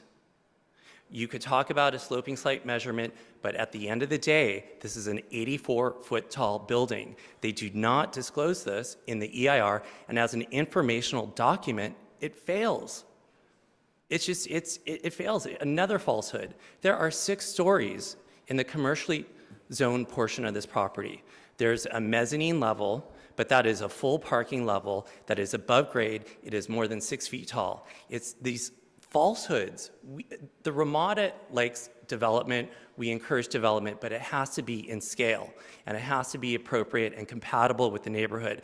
And it's again and again these misrepresentations that are reflected in the staff report, and it's also reflected in the resolutions. So we thank you for your time. Thank you. Thank you, Mr. Lederman. Alan Johnson, followed by William Karpiak. Chair Jones, Commissioners, Alan Johnson, 27-year resident on Santa Monica Boulevard and West Knoll, representing the Ramada Hotel, our retail tenants, and the West Knoll apartments. Commissioners, I would like to stress that we at Ramada are not anti-development. We're not anti-development at all. We are in agreement with appropriate development that respects and enhances the neighbourhood, and in fact would welcome improvement of the neglected area that Mr. Cerruti owns, and we would support that totally. Despite some changes made by the developer, we are still concerned, and our objections to the current plan for this development is the overwhelming height, mass and scale of the project that is disproportionate in size to surrounding buildings, particularly at Santa Monica Boulevard street front level and West Knoll level. We also have major concerns regarding the substantial and significant environmental impacts a development of this size will have on the surrounding areas of West Knoll and Santa Monica Boulevard. We request that the Planning Commission give further consideration to the height, mass and scale of the development, so that a compromise can be found to satisfy the surrounding properties, the community and the developers. Thank you very much, sir. Thank you. Thank you. William Karpiak, followed by Mark Lehman. And if I'm not pronouncing your name right, please correct me. Well, thank you. No, that was excellent. Madam Chair, Commissioners, thank you this evening. Regarding about the project tonight, I think you've heard terms like substantial, big, which are true, and that's probably a nice way to put it. Humongous, gigantic, large. There's a lot of ways to describe the 855 project. Not to say something needs to be done there. It's been in the current condition probably for 25 years plus. So there is a need to do something. We certainly understand the need for housing in the city. And obviously the development in the area is something long overdue. We like what's done across the street at the Sprouts Market. I mean, conducive to the area. Having lived and worked in West Hollywood almost 30 years now, it's a great urban village. What's done again at Sprouts really complements what's going on in that area. I'm concerned about with the size of the project. Having walked West Knoll many times, it's already a one-lane street, and with the mass and size of this development, West Knoll obviously is going to have an issue, but over to Hancock, Westbourne, Westmount, Holloway's already a problem, so that'll just get worse. But that's an issue there. Probably another concern, obviously, is, as you're very well aware of with the panel or the commission here, short-term housing, Airbnb, what's going on, AKA hotel. It's wonderful to have a project of this size with all this additional housing, but if it's not regulated, it really doesn't matter. We're having people kicked out of apartment units, driving up rents, and then on top of it, even inclusionary housing, people are being relocated or moved out for short-term rentals. So hopefully you'll take that in consideration. Thank you. Thank you. Everyone's right in the 2 minutes. I'm very impressed. Mark Lehman, followed by Sam Borelli. Good evening, Mark Lehman. I'm a 36-year resident of Westbourne Drive, which is about 2 blocks from the subject site, and long-term legal counsel as well for the Ramada Hotel. As I think all of you know, I am clearly pro-development. I've spent almost all of my life involved in supporting development and helping develop the best possible projects for the city of West Hollywood. And therefore, I don't in any way oppose the idea of a project like this or similar to this on the site. What I do object to is the way this particular project evolved, primarily because of the use or application of the sloping site method in this particular case. And as I pointed out in my letter to you, if you look at actual height as revealed in their own plans, we have a project that is approximately 72 to 74 feet high at the southwest corner on Santa Monica Boulevard. If you add projections, you add another 12 feet to that. That's what I think we have to be factoring in and considering as we look at this project, for very good reason. Even if we look at the zoning code section that allows for the sloping site method, it specifically cites its intent, which is quite rare in our zoning code, where we actually cite intent. The intent is to ensure compliance of structures on sloping parcels as closely as practicable to the height limit provisions of this section. Well, the height limit of this area is 35 feet, 55 feet with all of the various incentives. That's 55 feet. Well, I cannot see how we can make a finding that a 74-foot building is in compliance with a 55-foot height zone. So I think that although we can come up with lots of formulas, we can't comply with that, with the intent of the zone. Thank you, Mr. Lehman. Thank you. Thank you. Sam Borelli, followed by Eugene Levin. Good evening, Commissioners. Sam Borelli, resident of West Hollywood. I support this project fully. As you all know, we're in a housing crisis, and this adds wonderful housing stock to our much-needed housing crisis. My favorite part is the affordable part, and adding 15 new affordable units into our inclusionary stock is really important. 15 might sound small, but not to the 15 people that will be living there. I know people are really scared about height in West Hollywood, and I wish we would get over that. This is the perfect place for something of this height in West Hollywood. Don't be afraid, we'll be okay. If not there, where else would you put something this tall? I think your former colleague on this body, Roy Hubner, said it really well in his letter. The development of a large parcel is appropriate for the boulevard and will provide a consistent architectural look rather than having a mix of different styles. I also believe the building respects the residential neighborhood as it turns the corner and moves up West Knoll Drive. The too large argument seems a bit short-sighted, as I can only imagine how the single-family homeowners felt when 8535 West Knoll landed on their street 40 years ago. I understand the concerns of my friends at the Ramada, and they are my friends at the Ramada, and I appreciate all they've done in the community, and I think you guys will work out some of the kinks along that regard. I do think it's disingenuous that you've received some information from the West Hollywood Neighborhood North Association. I've lived in the neighborhood for 16 years. I'm a member of the West Hollywood Neighborhood North Association. This is not something we collectively voted on or even heard about until 48 hours ago. We certainly were part of community meetings leading up to it, but making recommendations to you as a body was not part of anything that we collectively had been part of. I've lived there for 16 years. It's mostly walkable. I've rebranded the community Westmont, West Knoll, Sadieville, because my dog and I are in that area all the time.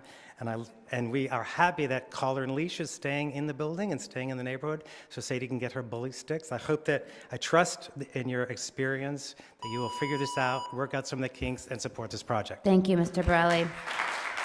Eugene Levin, followed by Aaron Kruliak.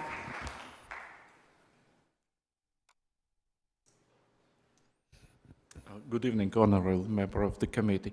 My name is Eugene Levin, and when I moved to West Hollywood 29 years ago, since this time, city changed dramatically, mostly in a positive direction. And I'm pretty sure that this project, it's one of the examples that could just improve the city. My point is that giving more than 15%, it's 16% of affordable units out of this project. It's great for the people who are in need, and it will bring additional money to the city budget, which is so needed. I am completely support this project. Thank you.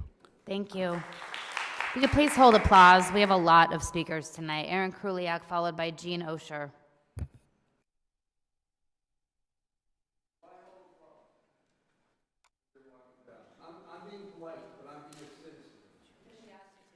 Hello, my name is Aaron Krugliak, and I am a business owner in the city. I am here to support the project. I believe that it's the best and highest use of this particular land. City needs it. We need affordable housing. This project gives us 15 units of affordable housing. I also believe that architecturally it will change the Santa Monica Boulevard the same way that the main project and the Dillon project has changed the Santa Monica Boulevard along the, the Gateway, right across the street from Gateway. It will bring that architectural unity to the boulevard that as people that live in West Hollywood, we all desire. Thank you. Thank you. Jean Osher, followed by Greg Pert. And again, if I've mispronounced your name, please correct me. Good evening. My name is Gene Osher, and I'm a property owner in the city of West Hollywood, and I'm supporting this project. I think city needs more housing. We all know that, and definitely need affordable housing, like pretty much everybody who spoke before me acknowledged. And I think it's a great project for the city, and I support it. Thank you. Thank you. Greg Pert, followed by John Kalish.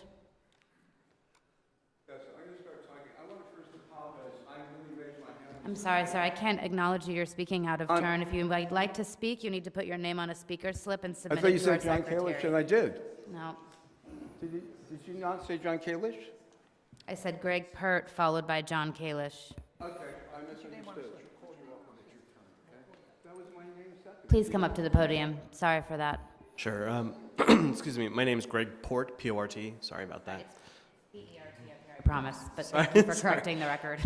Yeah, and I actually live right behind the proposed development. So, thank you very much. The staff report presented does not adequately address the concerns of the direct neighbors that will live with the impacts of the development. The current street is not wide enough for two cars to easily pass by each other. So with the main residential lobby off of West Knoll Drive, the street both needs to be widened and have a carriage lane, while not eliminating any street parking. With 100 units, there'll probably be 1 to 2 moving trucks every week, plus Uber, UPS, FedEx, and you know, when emergency vehicles and things park on that street, no one can get by. It essentially blocks the street. So it hasn't been addressed in the staff report, so I'd appreciate if, I don't know, you know, the city looks into that.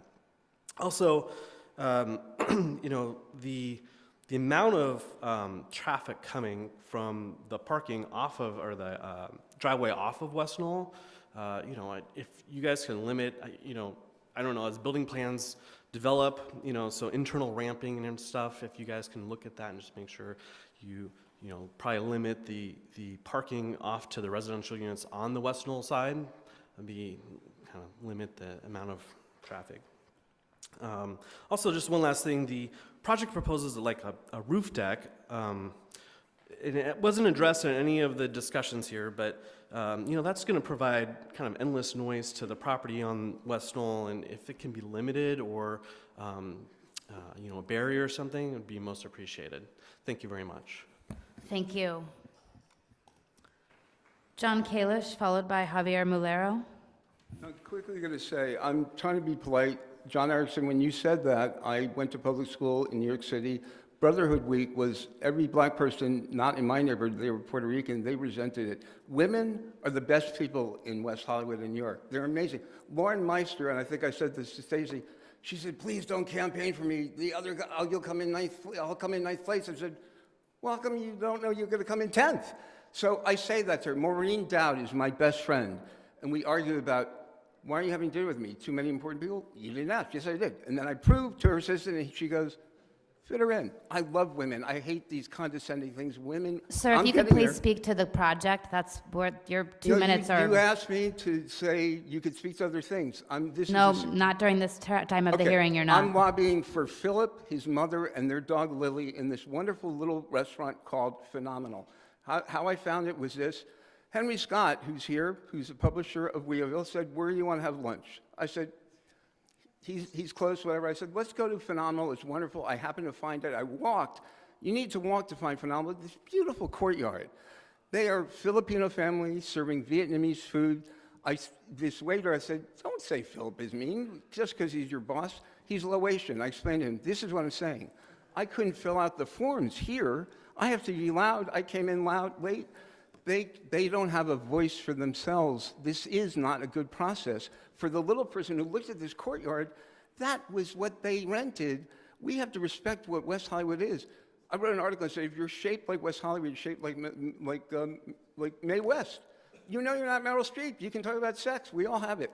West Hollywood is about being comfortable. 15 units. I grew up in Chelsea. People in the projects can't afford to go shopping in that neighborhood. Yeah, there are plenty of projects.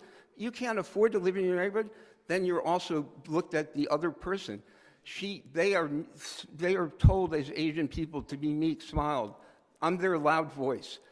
I just stayed in the ramen inn because I got run out of my apartment, 700 Westbourne. I live on that street. It's dark. I grew up in New York. I feel like I'm going to get mugged on that street. Thank you. Javier Mulero, followed by Harlan Allen.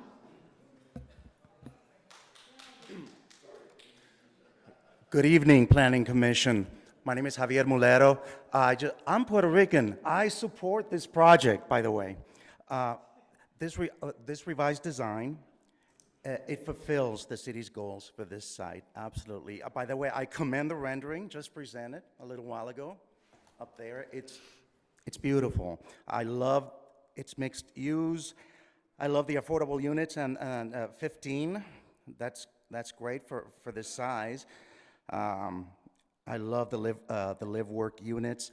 I think the building will be non-disruptive to our city and to its nightlife and to its day life. I love that it retains its pedestrian activity. I think the revised adjustments are West Knoll friendly. And I think that this section of Santa Monica Boulevard is the perfect place for a project like this. Where else? In Plummer Park? I mean, we need this. Housing, we need it. Thank you. Thank you. Harlan Allen, followed by George Biarski.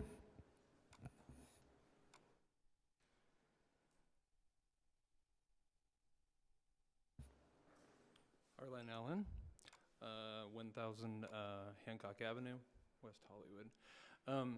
Love the project. It looks a lot like my building. When I first saw it, I was like, this is just phenomenal. My whole area is fairly eclectic, you know, which each building has sort of a different iteration as far as its history.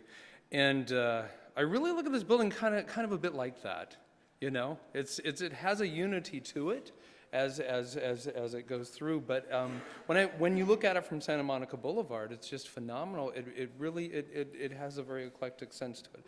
But the other thing I wanted to talk about, so yes, I love it. I like the look of it. I think it really does fit the neighborhood more than any other building that I've ever seen. Especially, I'm on the corner of Hancock and Santa Monica, and my building's one of the it's kind of mid-century, I suppose. And this hate to say it, but kind of does look a little mid-century to me. The one thing I did want to address was, of course, traffic. When I first moved into my building, my manager basically said, most people don't drive here. What do you want to do with your parking spaces?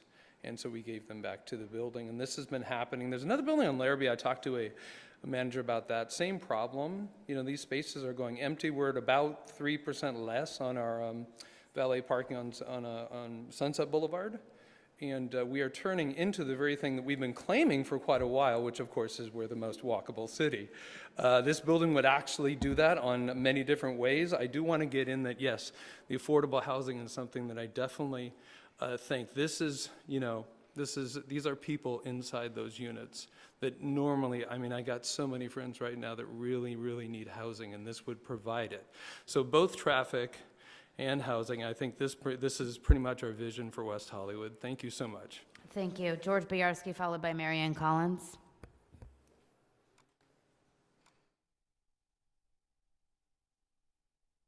Good evening, Commissioners. George Biarski, reside in WeHo. I'd like to comment about something that is sort of on the side of what everybody else has been talking about, and that is the removal and the moving of ground soil in this rather very large project, and two, finding out what the soil is. I think the application provides for wetting the ground twice a day and slowing the trucks on unpaved roads, and not much more than that. If you do a wetting or some sort of retention of a top layer of ground, it really doesn't do very much for dust particles, because then a big scoop comes up and throws the stuff into a truck. And on-site dust particles, it's going to be in an urban area, can be retained with higher fabric mesh walls. In particular, it's the trucks coming out that basically scatter dust all along their route. They are heavy, the load is heavy. Any little bump in the road means a massive downplay and then dust coming out. I'm just going to methods that have been used, like spraying the earth once it's in the truck, and making sure the mounding is small, and then tarping the trucks. I think I've been talking way ahead of anything that's about to happen, but I think it's a good consideration for this building and for any other building. Thank you. Thank you, Mr. Biarski. Marianne Collins, followed by Amanda Goodwin. Hi. I was sitting, I hate to tell this story now. I was sitting at Shake Shack having lunch, and I was just looking across the street, and I was just thinking, gosh, wouldn't it be nice if we had a beautiful building to look at instead of all these decrepit, ugly little old buildings that were sitting there. And then I was thinking, wouldn't it be fun to walk around and go shopping here? Because there's no place to go shopping around there. And there wasn't any place to go. And then I was thinking, gosh, wouldn't it be great to live on this street? And again, there's no place to really live there. So I support this project because I think this kind of fits the bill for everything. I think that they did a really good job of revising all the plans to suit all of the variables that are needed. I also think that I think it's really important to have that affordable housing, and I can't believe that that they've been working on this since 2008. It's crazy to get anything done around here. So thank you guys, and I hope it passes. Thank you. Amanda Goodwin, followed by G. Boris. Hi, Amanda Goodwin, West Hollywood. I've lived in the city since '86, with the exception of leaving for a couple of years, so I've seen a lot of growth here. I think that this project is to scale. I don't think it's just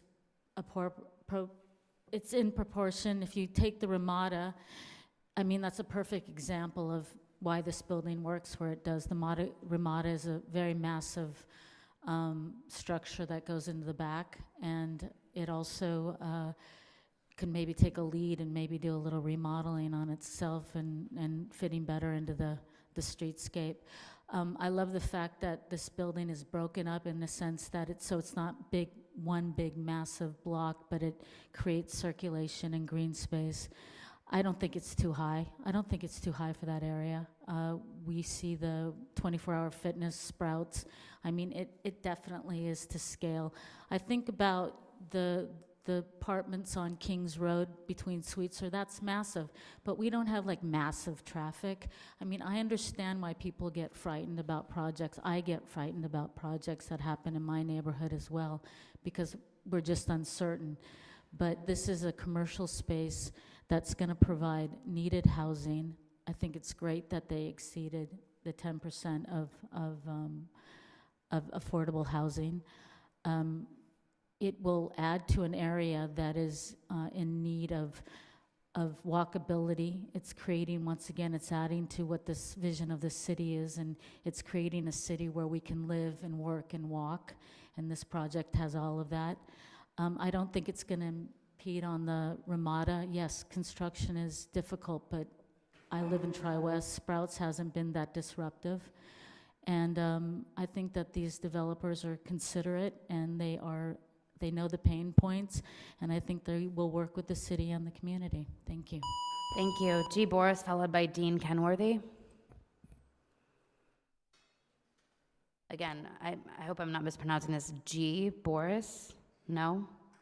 No takers. Okay. Dean Kenworthy, followed by Sean Mims.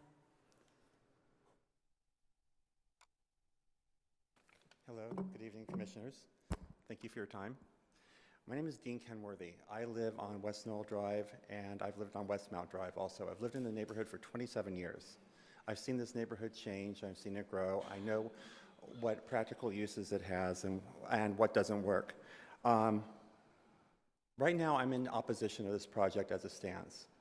I do think something should be there. I do like certain aspects about this design. I do think it's too big for the area.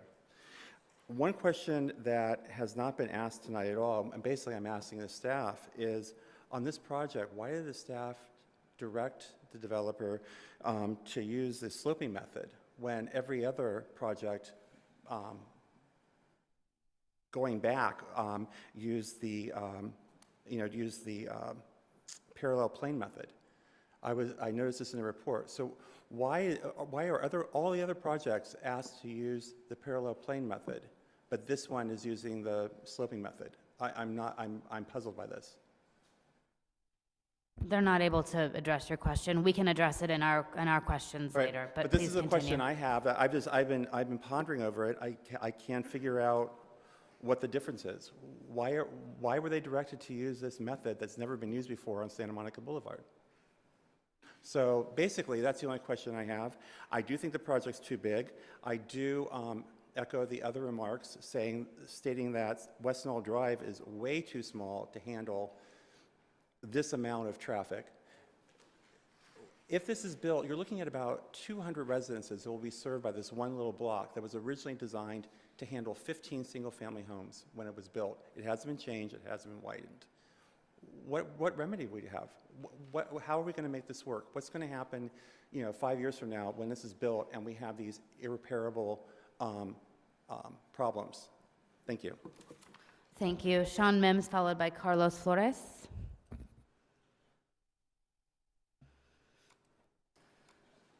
Good evening, Commission. Thank you for having me tonight to speak on this project, which I do support. My comments will be pretty simplistic and brief.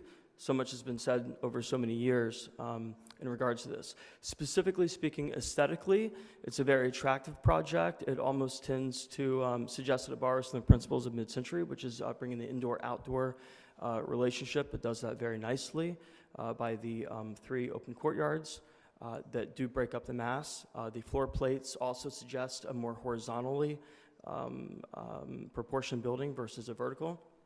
I want to speak directly to the concerns of additional cars on the neighboring streets. I live just up from the Dillon on the far east side, and I can tell you that with 150 units, I have noticed no impact or difference whatsoever. People do not arrive and leave at the same time, and so the impact is negligible at worst. Second to that, I would like to say, if I had 2 criticisms of the project or perhaps considerations, I would say that I would implore you guys to consider that the footprints for the commercial spaces actually be for maybe 3 or 4 of them to be subdivided even further. That would allow small businesses in the area to move back into a space that's affordable. And second to that, I'm not sure if this has been brought up, but perhaps a small community room where the neighborhood would have a place to meet, perhaps even the neighborhood association. These are very small considerations, but other than that, I'm in strong support of the project. It's beautiful, and in 20 years, when we look back after we've reassessed the zoning map, we'll find that these size buildings are exactly what we need along the boulevard. Thank you. Thank you. Carlos Flores, followed by Sean Pakravan. Good evening. My name is Carlos Flores. I live on Formosa near Santa Monica. I also remember when the Dillon and the Domain were in front of this board and everybody was raging hell about traffic and the size. I think this building has learned from those projects. It's scaling back the top floors, which is the best thing to do. I also agree with Sean. I walk those streets every single day, and on Detroit, you have both vehicular entrances, and if you don't believe me, go sit there for 10 minutes, and there is no traffic backed up. The traffic is on Formosa because people are coming from Fountain to get a shortcut because there's back-to-back traffic on La Brea. I don't think West Knoll is gonna have that problem because a lot of people don't cut through West Knoll. Couple of things that I would like to see is off West Knoll, the bicycle parking, if it could be closer to the entrance versus all the way towards the back, we should really try to promote people to get on their bikes or their scooters instead of the bikes being locked up way inside the building. I also would like to propose the same for the commercial side, have plenty of parking space. Couple other things that I want to point out, which I think this building does really well, is every sidewalk is pedestrian friendly. If you walk around the Dillon, it smells like urine, and people are sleeping behind the columns. There's a lot of hiding places, and I think this building, at least from the plans and the renderings, they're trying to avoid that kind of problem, which has become a very big problem in our city. Thank you. Thank you. Sean Pakravan, followed by Ryan Welch. Hi, how are you? My name is Sean Pakravan. I'm a resident of West Hollywood. I live on Sweet Stern, Santa Monica Boulevard. I'm here in strong support of this building. After just sitting here and looking at all the renderings and the pictures, I fell in love with it even more. I think it's exactly what the city needs. As somebody who lives here, you know, I love West Hollywood for, it's a creative area, it's filled with young people, and I think, you know, this is exactly the type of project that, you know, this city needs. You know, the current structure, it's kind of like an eyesore, and, you know, I would love to walk around and see something modern and beautiful with this kind of architecture, somewhere I can like walk from my house and, you know, go out to eat or shop. And I think, you know, that's what our city's lacking. You know, it's already been said, you know, it addresses the, you know, the housing shortage we have here, the, you know, the affordable units and et cetera. So all in all, I'm a big supporter of this and I hope it gets accepted. Thank you. Thank you. Ryan Welch, followed by M. Landuel.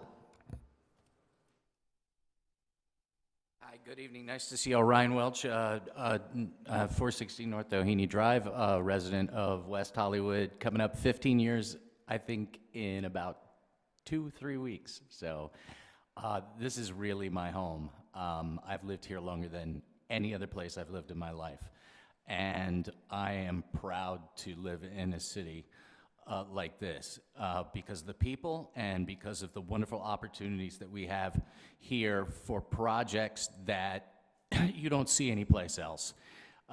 The developers bend over backwards to have a project in West Hollywood, and you know, this is one of those examples. And 15 years living here, that parking lot and the structure next to it with the collar and leash that is very run down, I have been looking forward to that particular part of Santa Monica being redeveloped for a long time.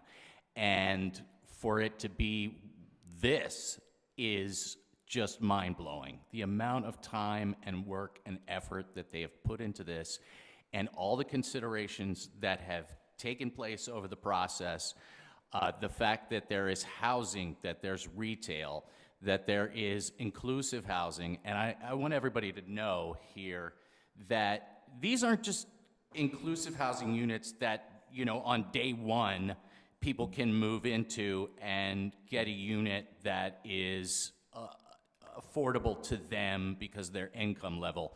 These are forever. I remember calling up the city and I was like, because I knew in LA, it's 55 years. I called up the city and I said, how long, you know, are these units, inclusive housing units for? And he says, as long as the building stands. So those units aren't just gonna help the people who move in them today, they're gonna help people who move in them forever. Thank you, Mr. Welch. Thank M. you. Landuel, followed by Kobe Putavos.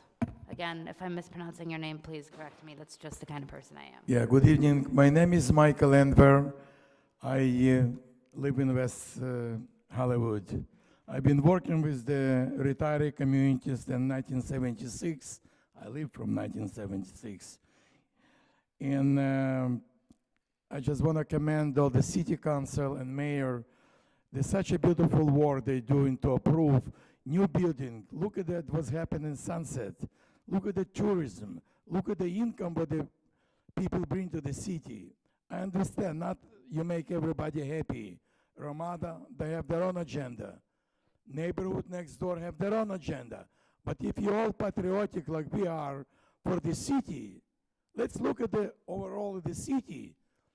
What needy money? Your city was never in default and paid their bill. You always the surplus of the money because you're doing the right stuff to allow developer do their job. Yes, maybe plus minuses, but it's not everything. When I talk with the retiree, Russian Jewish community, I see happy faces.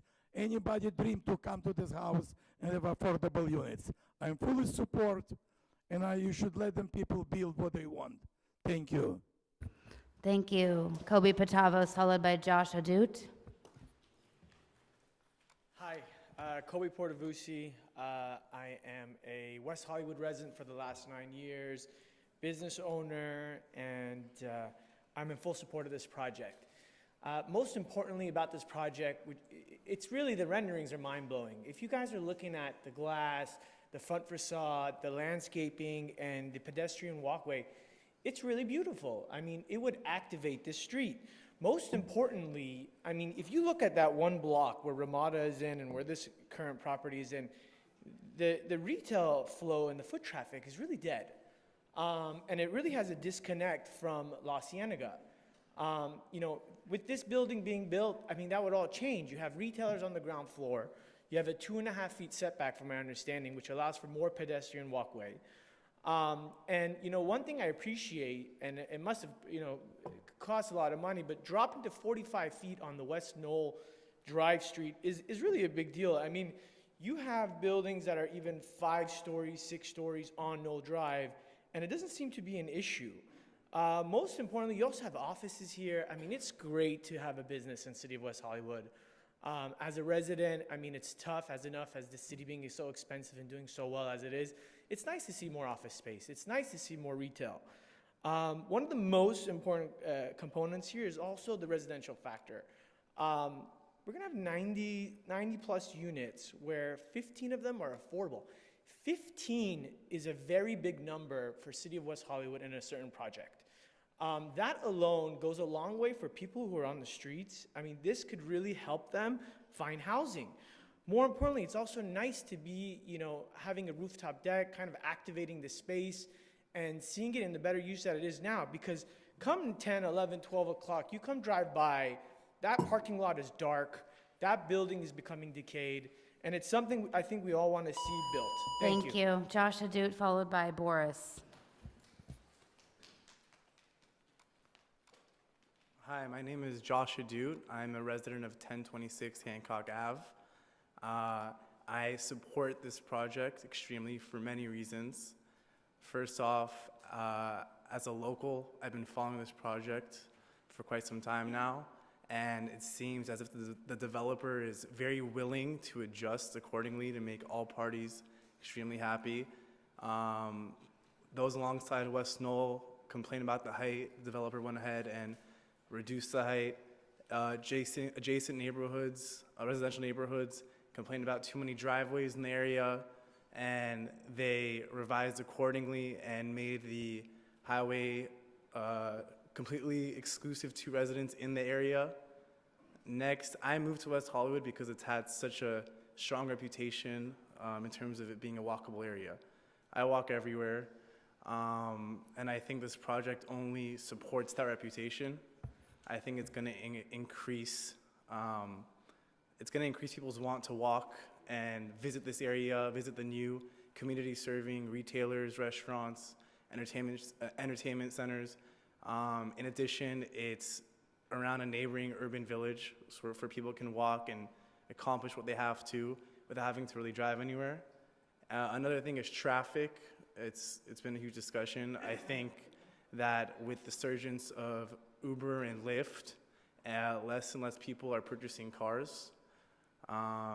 So you're going to see less and less cars in the area, and people are being more willing to walk. In addition, research shows that mixed-use development actually helps reduce car traffic in areas just because you have everything right at your feet. You can accomplish everything you have to. And again, this is just going to help that. Thank you so much. Thank you. Boris, followed by Serena Shlomoff.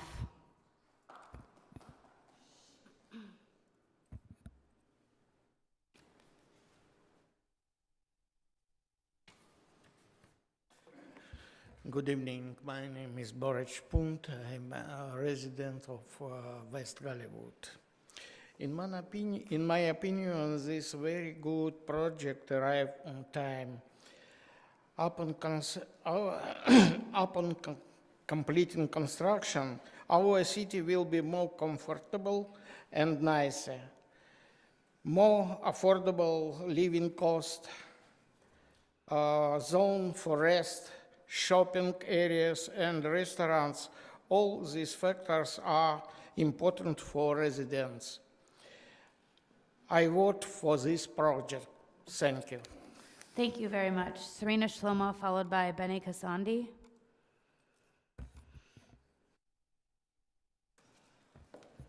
Good evening, everyone, and thank you for your time tonight. I'd like to open up my comments by saying that I frequent this area very often. I work at Pacific Design Center, and I also live on Fuller and Fountain. I bank at Wells Fargo, and every time I go to the bank, I try to run away as quickly as possible. I feel very unsafe in this area with the current structures in place. I think this area is due for a revitalization, and I think that the city should approve this project, absolutely and 100%.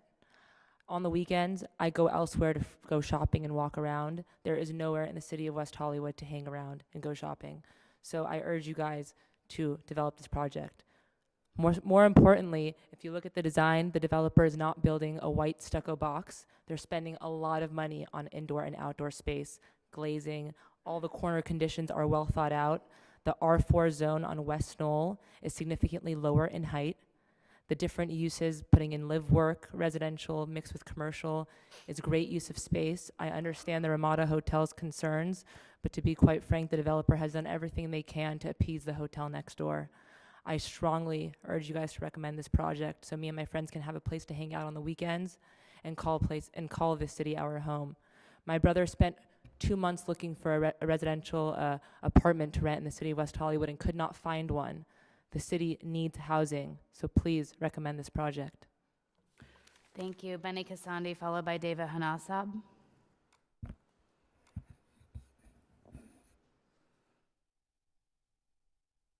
Good evening. Thank you for having me. Great pronunciation of the last name on the first try. Thank you. My name is Benny Khorsandi. I am a West Hollywood resident, and I support this project. I strongly support this project for 3 reasons.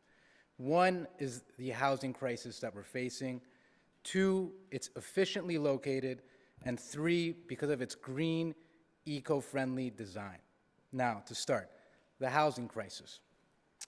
We're facing a major housing crisis, and this project is a step in the right direction to address the housing shortage that plagues our beautiful city and its people. The higher the supply of housing, the lower the prices for everybody else. Second, it's very efficiently located.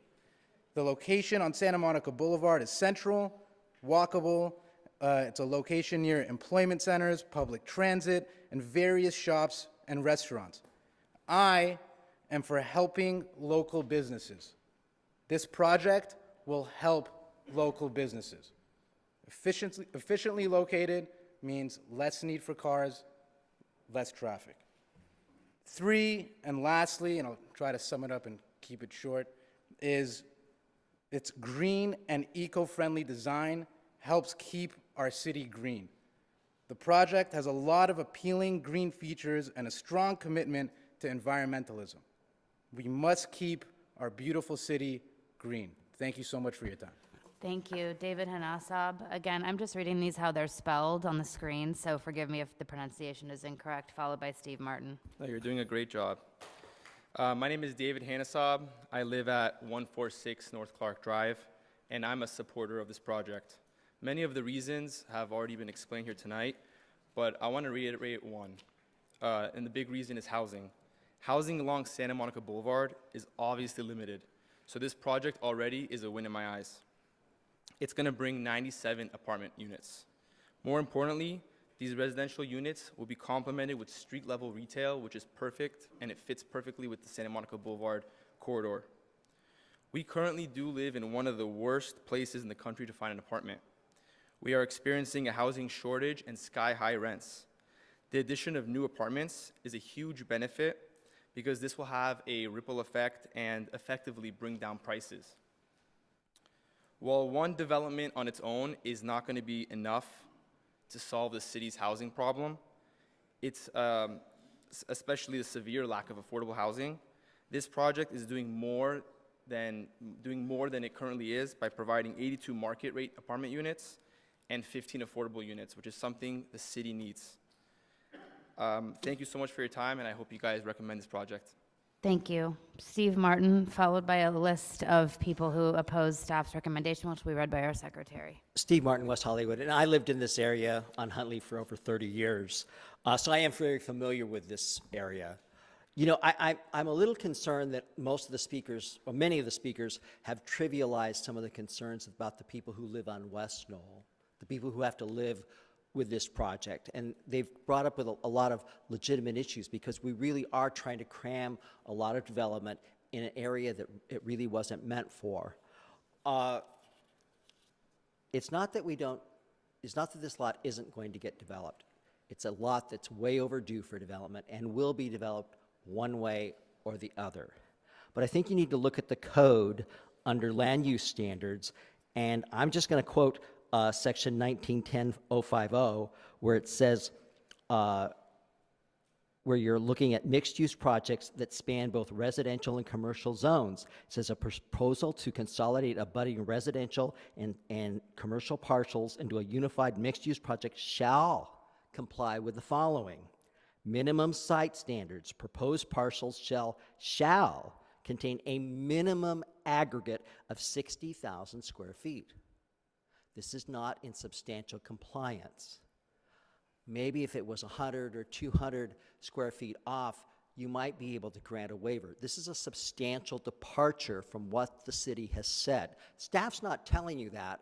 I don't know why, but it's always hard to figure out whose side staff is working on here. You know, we incorporated the city because we were concerned about protecting our homes. I got a 50% rent increase. So, you know, when people talk about affordable housing, we've all been on the front lines of that, or at least I have been. And, you know, I came here and I spoke out against the demolition of a 9-unit rent-controlled building for the Center for Early Education. None of these people came out and said, why are we knocking down rent-controlled housing? Thank you, for a Mr. project that's Martin. not finished? Thank you. Is that all our public speakers, David? Yeah, the following chose not to speak, but wanted their view read into the record. They oppose staff's recommendation of approval. Susanna Lagudis, Carlos Jimenez, and Victor Omolchenko. Thank you. Before we move into rebuttal, we're going to take a brief recess so that everybody up here can use the restroom and look at the model before we continue and settle in. I'm going to give us, I don't know, say 7 minutes. It may be a little bit longer than that. So again, I would advise Commission, please do not speak to each other about the project. And the public isn't allowed to interact with us either.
All right, folks, if you could please return to your seats. We're going to get things moving here and keep the process moving.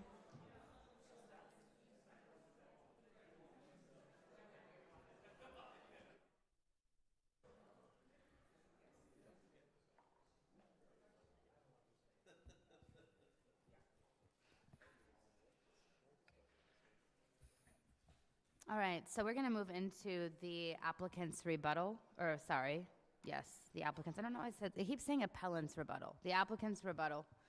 You'll have 5 minutes.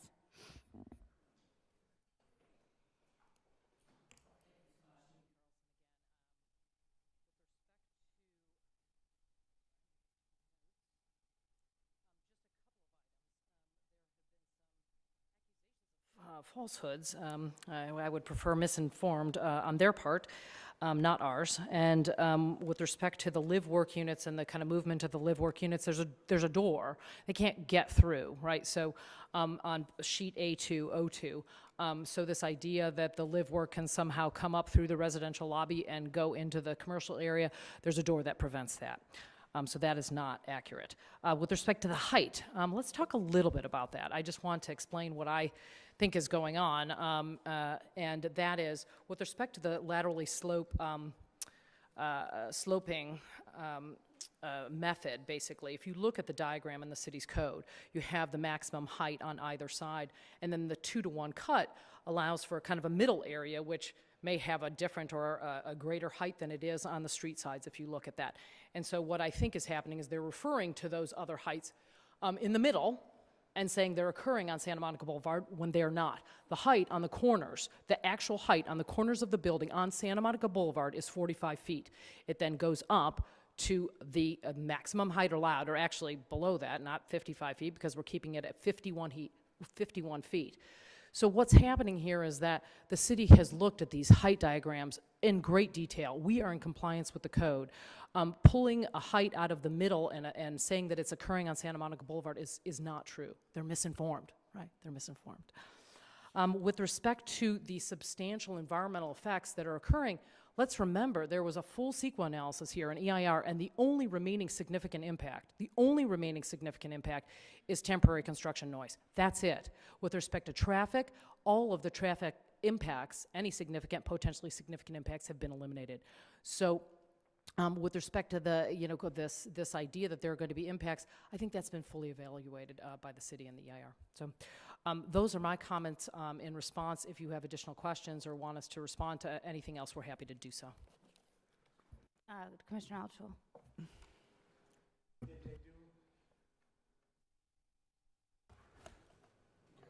Did they do a traffic study? Yes. There was a traffic study done by Fair and Peers, the city's traffic consultant, and they have looked at, obviously, the proposed project, all of the alternatives, what was Alternative 6 in the EIR, and then they also have looked at the modified Alternative 6 to make sure that there were no additional issues. Has there been actual attempts to get up and down the street on the two-lane situation where a car can come down at the same time a car can go up? I can't answer that question. I think they may have to answer that question for you. Who can? The Fair and Peers consultant or Mr. Chung. Because if there's any problem with that, as one of the witnesses testified, a carriage lane can help mitigate that quite well. On my street, we had that situation. My understanding is that the street is of sufficient width for its for the lanes that are that are provided. But as to whether or not there was, how they examined that, I'm not sure. Perhaps staff could check that out, and if there is a situation, there might be a provision made for a carriage lane if it needs it. Maybe 2 or 3 parking lengths. I'm also interested in knowing that question because we had an issue like that. I'm concerned that there's all kinds of delivery trucks, FedEx, constantly delivering. There's a lot of people going to be living there. How are they going to navigate? Well, we have our kind of Santa Monica entrance, I think, in terms of delivery trucks and a loading area for that. No, for the residential I Well- experienced the same thing that Well, and Sue does. well, and it's also interesting, one of the things that we had talked about was, what is the city going to do citywide in terms of this issue? It's not something that's unique necessarily Well, to but they're this building building. this now, so they better start now if they want to have that street negotiable. Well, The FedEx trucks and the That UPS. may be, but I don't know that it's been FedEx proved. trucks and the UPS trucks Yeah. always double park. But there's this carriage lane on Horn where they pull into, and traffic can still go up Well, and down. do we really want to encourage that? Why not? Well, already we're talking about having traffic on West Knoll, and now there would be potentially a carve-out in the street to encourage that? I mean, because No, now to they're going to go avoid there. Now we really would go there. So that cars can Take pass. a look at Horn and see how we live and how that makes our life better. I'm familiar with that. I'm familiar with that street, and I don't necessarily have the kind of answers in terms of the widths of the street, but I understand that there was a traffic analysis which determined there were no significant impacts as to this particular project. There is a similarity here. Yeah. Commissioner Bass? Yeah, I don't expect you to be able to answer this right now while you're standing there, but two of the items mentioned by members of the community that stood out to me were the community room and moving the bicycle parking. Would those be things you folks could even consider entertaining? And again, if you can't answer right now, I'm happy to let you talk to I folks. will confer. I do know that we have like 3 times the bicycle parking that's required, so we do Of have a course, lot yeah, of it's just, it, it's so I don't- yeah. it's just the location is what And was see where raised. it is, and Yeah. in terms of the community room, I will have to ask that question. You could let us know. I would certainly do that. If it's possible. I would echo that comment. I think that in that space specifically, even West Hollywood, if those are something that you'd be amenable to, I think I'd be really interested in hearing as well. We have additional questions for the applicant at this time. No questions. Thank you all very much. Thank you. We may call you back up, so with that, I'm actually going to keep the hearing open. But I think we can move into discussion at this time. I'll just need to close it before we call the question. Who would like to start? I have a quick question of staff, if I can, as part of my Sure. discussion. I know the attorney tried to deal with the height issue. I still don't understand why we're getting such a discrepancy as with regard to the height of the building. How can you address that again, just so that we're clear, because it's come up several times tonight? Sure, I can answer that. So what I think is happening here, what they're talking about, is if you look at the section of the plans, so that it's a sheet, I'm looking at sheet A 4.01 in particular, and this is what I believe is happening. So as the applicant pointed out, we measure, and as Lori talked about in her presentation, we measure the maximum height up from the property line, and then it goes in at a 2-to-1 angle. So if you look, it ends up being a situation where if you measure from the ground level at the street, if you look at just at the bottom right-hand corner of the bottom drawing on that sheet, it says it's 88 feet. And then if you look at the highest point of the project, it looks like it's 162 feet. And if you take the difference of those two numbers, it's 74 feet. But that condition doesn't exist at the front property line where that 55-foot limit is. It exists further back where after that 2-to-1 cut reaches the perpendicular line coming from the higher property line. Does that make sense? The building itself isn't actually 84 feet or 78 feet. It No. just, as it goes uphill, is that what's happening? Yes. Okay. I have a question about height again, if that's all right, of staff. I do too, but go ahead, please. I'm go ahead. sorry. I No, didn't mean to please cut go you off. So I have no questions. I believe that the sloping method is applied appropriately here, if it's the appropriate use, and that's where my hang-up is if it's the right one.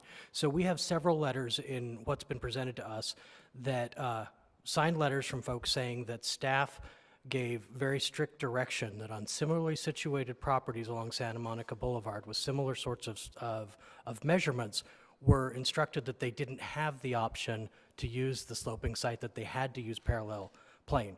Now, that becomes an argument, because I wasn't there, and none of us were, of staff says they didn't instruct them to do that, but we have signed statements saying they did. I'm concerned, we often talk about, setting precedent. Do we already have a precedent that similarly situated sites had to use parallel plane? And why are we not applying that precedent here? So I can't reconstruct what happened at that time. I think one of the projects that was pointed out was a remodel of an existing building that came in 2010. I don't know what the conversations were at that time. What I know is that we need to apply the code as it is written to this project, as it is designed. So the code is very clear where we take the code, first of all, is clear that it is up to the applicant whether they choose one or the other. And it is also clear exactly how it is applied, as I explained, with the property lines and the midpoints and the 2-to-1 cut and so on. So, I can't speak to previous projects, and I can't say what kind of precedent has been set, but I know that regardless, the code is written the way the code is, and that's how we need to apply it tonight to this project.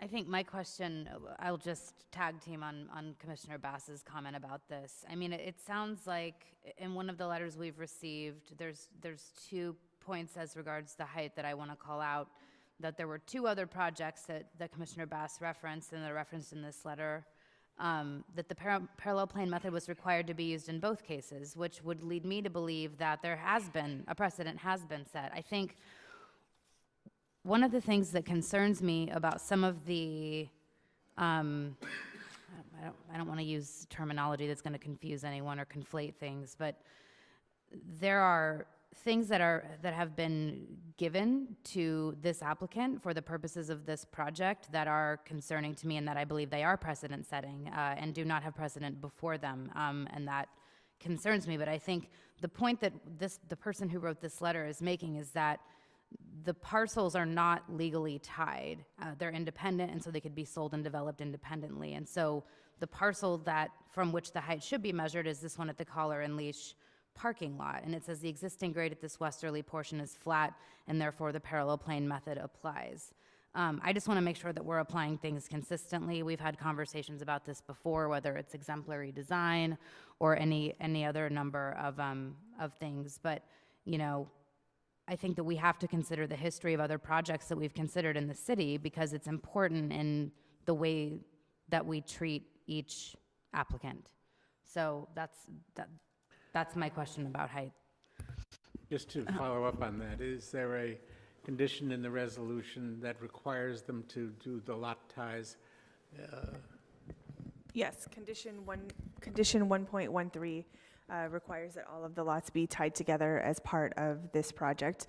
A building cannot span property lines that are not tied, so that is required before issuance of building permits. So that is a requirement, so they would not be able to sell off any parcels. This is one project as it has been presented to us, so it includes all 5 parcels tied together. They did in their presentation agree to comply with that condition. Yes, they did. Do we have other questions for staff?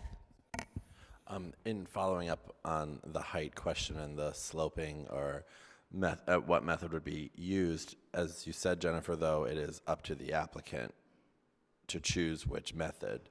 So back to the 2 previous projects that my fellow commissioners are talking about, I was not there in 2010, but and this is just my ignorance, but was the code the same thing then? Or was there an update to the code? Or at that time, the applicant for those projects could have chosen whatever method they wanted, correct? And they chose said method, went with it, and now what's ever there, and now this applicant is before us, and they're choosing their own method that is being used consistently. So it sounds like the precedent isn't what method, it's the allowance for the applicant to be able to use the code to fit that way in which they want to measure the height, correct? Because I'm hearing 2 arguments. I'm hearing one argument that sounds like they're getting one thing, but then the other argument that I'm hearing is the code itself by saying the code says the applicant can choose X. But it doesn't matter what the code says if 2 previous projects were required to use a specific method. Well, the question is whether they were required or whether they just chose it. We don't have that information. And that I is think my we, claim. if this letter is correct, we do have that information. But I guess we're choosing, I'm That's sorry, just I didn't a want to interrupt you. statement. I guess my confusion is unless we have said staff member here that would be able to be like, yes, I did sit there and I demanded this method be used. Well, the person who wrote at least this letter was directly involved with one of these projects. So I'm going to defer to a person in the, you know. Who wrote the letter? I believe it was Rick Abramson. Okay.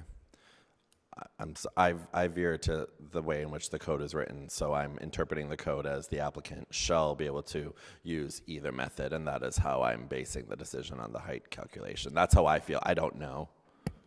Go ahead, John.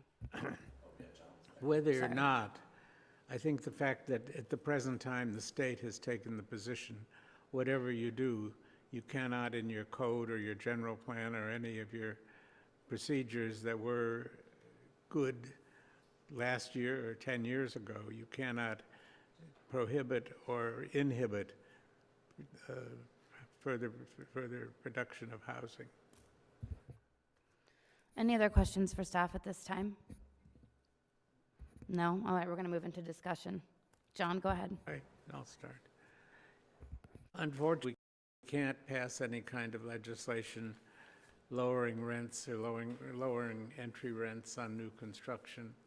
That would be nice, but it isn't going to happen, and especially with the new state regulations and the state mandates that we fall into the same category as any city who has never produced 1 unit worth of affordable housing, that even though we're complying with our requirements and our arena numbers in affordable housing, we have to, for instance, give up whatever standards we've set in order to make sure that whoever proposes to build housing gets it. And I think that's something that we have to learn to live with, as hard as it is. The housing that they're going to come up with is not necessarily what we would consider to be affordable. But I think that's a lesson that developers are going to have to learn, that they're going to build this and end up with, for quite some time, with unrented or unsold units. I think if you drive down Santa Monica Boulevard presently and look at some of the newer construction from the last 4 or 5 years, you find an awful lot of open windows at nights when it's 48 and 52 degrees, which would lead me to believe that those units are not occupied. And these are buildings that have been there for quite some time. It's going to have to be a process where developers are going to have to, I think, lower the prices in order to get the units off of their hands and into the hands and the occupancy of the ultimate losers. But that's something that we have to get used to, and so do the developers. I agree that basically it's the 60,000 foot standard for the footprint for something like this. It says it's there, but I don't think if this goes to court, the state is going to allow us to stick to that particular standard. It's a new age, and I think given the fact that this has gone on for 12 or more years, and that there have been negotiations with the people and the entities that have objected, and there have been quite a few changes that would accommodate what I assume are requests of the Ramada and other people in the neighborhood, that I think this has become a rather wonderful project, and I would tend to vote for it. So, Thank you, Chair. I'm delighted that they're building rental housing. There's been so many projects that have come to commission with the idea that it's going to be a rental, and then they come in with a plan to convert it to condos. We've got lots of condos, but we have many people who want to come to our city who can't afford to buy into the city, but who want to live here and who contribute a lot to our city. There are a lot of creative people and people who want to live and work in our city and who come here to enjoy the restaurants and so forth. So I'm just, even if that was the only thing about this project that I thought was great, I would be tempted to support it for that reason. We're getting a lot of housing. I agree with Commissioner Altshold. If they can't fill the rents, then they'll have to lower the rents and more people will be able to move in who can't afford them. But is there a condition in that they have to have long-term leases if a year longer? Is that a condition in here? Yes, it is a condition. Okay, good. For I all was of the units, including the live-work units? What number is that? This is for Yes, it long-term, is. right? We've been through that issue before.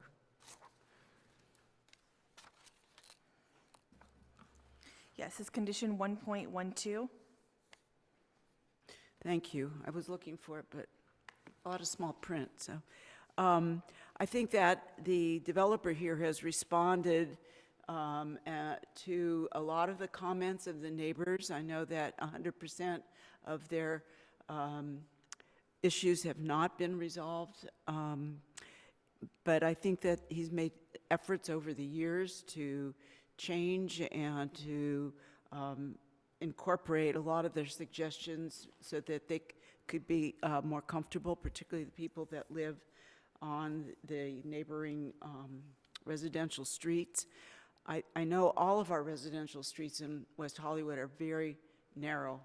This city was not built like a subdivision that in a lot of communities. So we are having to fill in and to create the housing that is required, and it means doing it on narrow residential streets, unfortunately. I do think that perhaps there's a way to do a little cutout so that when the FedEx and so forth, like I noticed there's a lot, a deep space with a lot of trees, which I like the trees, but maybe a little cutout where the FedEx or the post office, when they're coming in, these guys run really fast with the packages, drop them off and they're gone. So it would be nice to have a little space in there that perhaps that they could pull in and do their quick deliveries and move on without blocking traffic on West Knoll. I don't know if that's possible. The developer will have to address that, but I think that we've created, there's a lot going on here. There's that part of Santa Monica needs something like this. It's frankly pretty ugly down there and not very inviting. And I think it's going to really activate the area. We need the live workspace is great. I think that's a wonderful addition. There's no other place really along Santa Monica that has that in our city. I'd like to encourage that because a lot of people like to live and work without having to drive and go forth. So I'm in favor of that. I think that I like the comment that one of our speakers said that maybe we could have smaller spaces for the retail so we could have more small businesses in there. I don't know if the developer can maybe divide up some of the larger retail space so that that could happen. I'd like to encourage that if that's possible. I like the idea that since they can have more parking than would be required. I like the idea of having maybe a space that in the parking area that could eventually be converted perhaps for a community center or something. I don't know. Most people don't want to have an activity in a garage, but perhaps there's a way of creating that space so it could later be converted and used so that the people in the building, people in the neighborhood could use that space for a meeting whether it's a AA meeting or whatever's it needs that it can be done. So maybe be thinking about that when you're building all this parking space that at this point probably is not required, even though you're required by the time when you did develop, when you presented the property to the project, excuse me, to our staff and our development department. So there's a lot of reasons that I believe this is a good project. I understand that it feels big, but I bet you when it's done, everybody's going to really enjoy it. It's not going to feel as like a big giant menace. It's going to be something that's really going to add a lot to our to the neighborhood and the people that are living up West Knoll. I think you're going to be going to those restaurants and using those retail spaces and enjoying it as well. I know that it's going to be a mess when it's during the development, and I have a lot of sympathy for that, but that too will end, and then you'll be able to enjoy it. So I'm at this point thinking that I'm prepared to support the project. Who'd like to go next? Commissioner Bass? I'm happy to. We left the public hearing open. We've talked about the community room. Is that something you're prepared to talk about now, or should we? I don't mean to put you on the spot, but. Let's move through, Commissioner Bass, why don't we move through discussion and. Okay, I'm sorry. No, spoke don't out be of turn. sorry. It's okay. I think it would just be better if we get through comments and then we can talk about kind of what we agree on. I just want to see if there's consensus about this. I could just briefly say that we're certainly willing to consider it, but we can't like commit at this particular point if that's helpful. In addition to the bicycle parking and moving that if we can, we're just looking at the plans to see whether we can move it around. But until we like work out the spaces, it's hard to do that. But certainly we'll think about it. So thank you. Okay. The reason I ask that is because I would suggest that we include a condition to the effect of allowing either a reduction in parking or and legal would have to advise on whether we can do this, reduction in parking or some sort of condition that would allow them to alter these plans for the purposes of moving bicycle parking and incorporating a community room to the satisfaction of the director. I think that would be sort of a condition that would allow them to work with the director on making those changes in the future. Not requiring them to do those things, but requiring them to have the conversation. That's the reason I asked for that information. I think that condition would be well received, and I'm interested in hearing what the rest of you think about that. So I have a lot of notes on this. I want to talk about things that I think look really good about this project. I love that you have as much bike parking as you have. I think it's fantastic. In fact, when it was mentioned, Sue leaned over and said, that's your issue. I get really excited about bike parking. So thank you for including far more than what you need on that. I really appreciate how this project has listened to the neighborhood about the height and the driveway along West Knoll. I agreed with almost everything that Gwen said about the design on this. I think that it is well designed for the site. I am thrilled that there will be additional housing, and like Commissioner Buckner, I'm very excited that it's going to be rental housing. I'm very excited that you held the project in November and brought it back with all of the affordable housing on site. I think that's fantastic. I like that we're incorporating live work. I know that's a priority for several members of our city council, and I think that you've heard that and have incorporated it. I think that's great.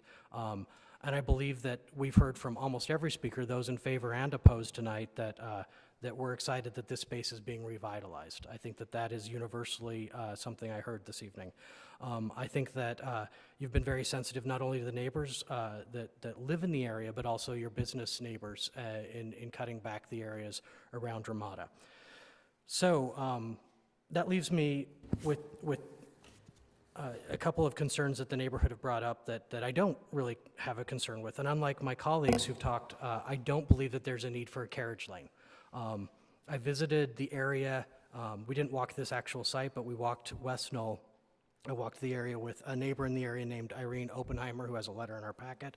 And one of the things I noticed, and she pointed out multiple times, is how cars were speeding by the whole time we were walking up and down the street. In fact, once she put her arm out in front of me, telling me not to get hit by a car. So I don't really see that as a problem. And on the block I live on the east side of West Hollywood, which is not as narrow as this street, but fairly narrow, you know, we have 190-something units on the block, and we don't have fire trucks and delivery trucks and you know, all of these things blocking the sidewalk all of the time.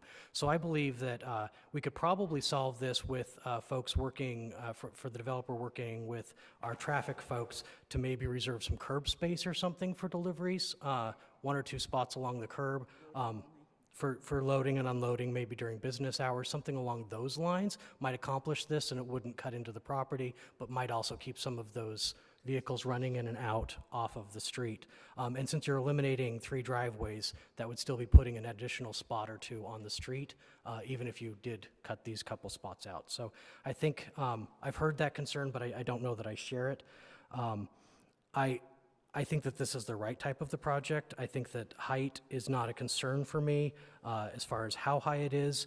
And I've got to tell you, you know, there are about 15 projects within 500 feet of my apartment. I get construction impacts. It's going to suck. It's going to be awful. But there's not a lot that we can do about construction. And what I would just encourage folks is they're going to have to put signs up on this property saying their numbers, as well as code enforcement. Utilize those numbers. If neighbors feel like they're breaking the rules in these conditions, they'll get a couple fines and they'll knock it off, has been my experience in my neighborhood. And so I hate that that's part of this, and I think that's usually probably what most people are opposed to, but it is part of it. So I'm trying to talk, I'm reminding myself of the Micro Machine Man. I'm talking 100 miles an hour because I don't want to take up too much time, but it leaves me with 2 pieces of heartache on this. One, you've heard me talk about several times tonight in my questions, and that is the sloping measurement being applied appropriately here? And I'm not quite sure I've gotten there yet, but I'm not quite sure I'm opposed to it yet. But there's something that comes before that, and that's the waiver. And I really believe that the waiver is not being appropriately used here. I think there are other ways we could get to having less than 60,000 feet, but I believe that a waiver is not the appropriate way to do it, and I believe former Planning Commissioner Lightfoot actually said it really well in her email to us, and that is, she said, here they're requesting a waiver of a key land use standard necessary to qualify for a mixed-use overlay zone project in the first place. I don't think they get to the point that a waiver even comes into play, and for that reason, I don't think I can get over that hurdle, which would mean that I don't have to really consider the height stuff because we're not even to that point yet. So I think I'm hung up on the waiver as far as moving this forward, and I'm interested in hearing where the rest of you stand on that, and if there's a way we can get around it. And I'm still torn about the sloping site. So at this point in time, I don't know how I would vote, but I've got to admit the waiver is going to be a hard hurdle to get over for me. Thank you, Commissioner Bass. I'm going to go ahead and comment on this.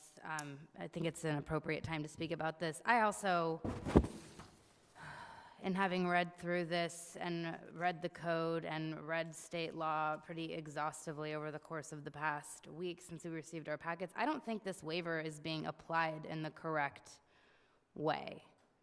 The waiver, as regards to 65.15, would apply to density bonus for affordable housing. And this waiver doesn't have anything to do with affordable housing. It has to do with waiving the 60K minimum square foot requirement. And this for me, regardless of any other issue, I have questions about the height measurement. I have questions about, well, not really questions, they're comments about live work, our definition of them as commercial, what this opens us up to. But the waiver for me is kind of the crux on which everything else rests for this project. And I do not believe that it is being applied correctly. I cannot make the finding that the waiver is appropriate. I can't make the finding that R4 units can't be fit on the R4 portion of the site, which would, to me, be the correct application of this waiver. They could fit the residential portion on the residential site, but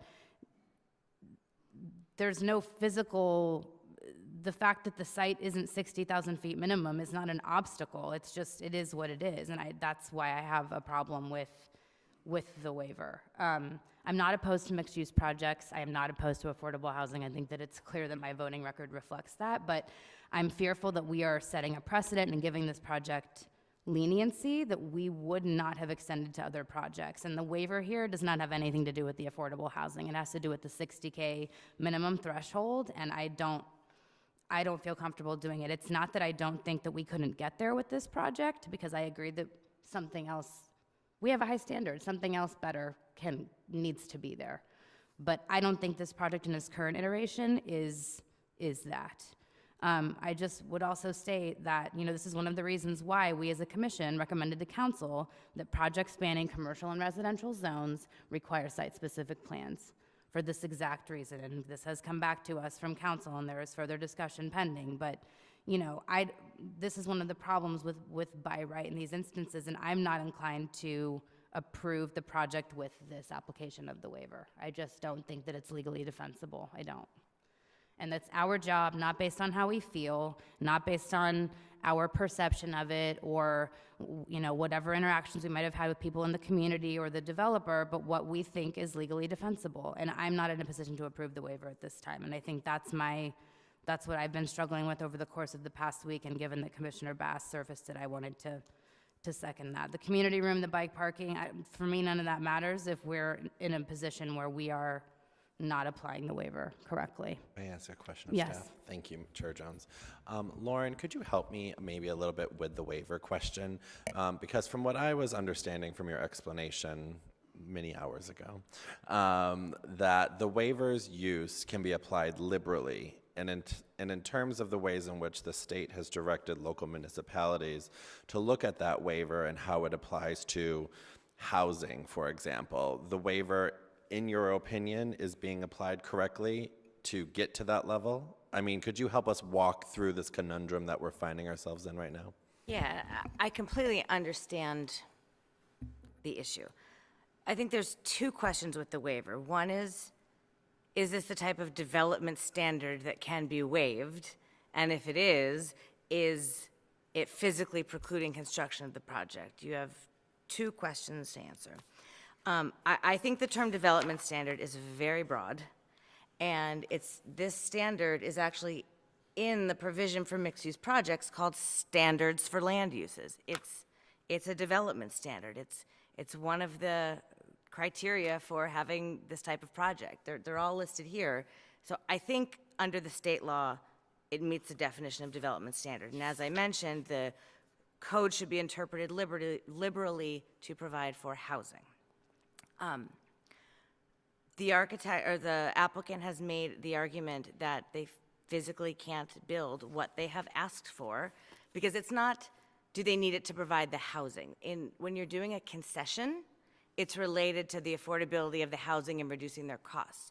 The waiver is different. The waiver is after you've gotten your density bonus, after you've gotten your concessions, can you still not fit what you've asked for on this lot such that it'll physically preclude construction? Right, but the question is about the residential lot, not the total lot. That's my problem with it, is that it's essentially, it's a way to get them to the 60,000 total square footage.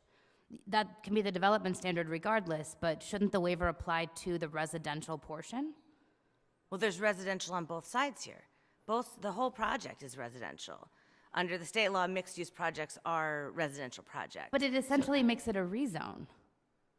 I mean, it literally is. It's an R4 going to a commercial zone. That's not what, we don't do that here. I mean, that's my problem with the application, the way that the waiver is being applied. Can you explain what you mean when you say that it's a rezone? I'm not 100% following that. They are asking for a waiver, and the staff is proposing that we grant it to get them to waive the 60,000 square foot requirement. Mm-hmm. Right? Yes.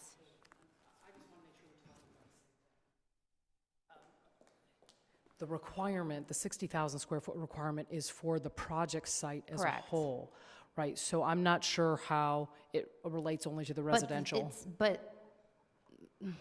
lots. I'm assuming that's what you're saying. Correct. For me, the waiver would apply to the R4 zone, not to get you over the 60,000 square foot minimum. It's not 60,000 square feet. It's saying you The can't whole have site this isn't. project Yeah. unless all the parcels combined together are 60,000 square foot. Correct. All of them. Commercial and residential. Commercial and It is, residential. some of it is residential. I'm sorry, I'll let you finish your thought. No, it's okay. I just wanted to make sure we are talking about the same I thing. understand, I think I understand it. And I'm just saying, by way of what Lauren has stated, the project itself is residential. Yes, mixed-use projects. Yes, and so we're taking it They're as that covered whole by all and these granting housing said waiver gets it there. I mean, do you have more comments? Because I can. No, you guys can keep commenting. I mean, I'm gonna come back to this. Okay. Go ahead. Did you want to go before me? Okay, thank you. Thank you. I want to first thank all the members of the public that have taken the time to submit comments to this project, both in November as well as now. This was my first foray into the Planning Commission, and then it got continued. So I am very intimately involved with this project. So spending many nights over Halloween reading the item. So I hear a lot of what my colleagues are saying, and I think we can get to a reasonable solution.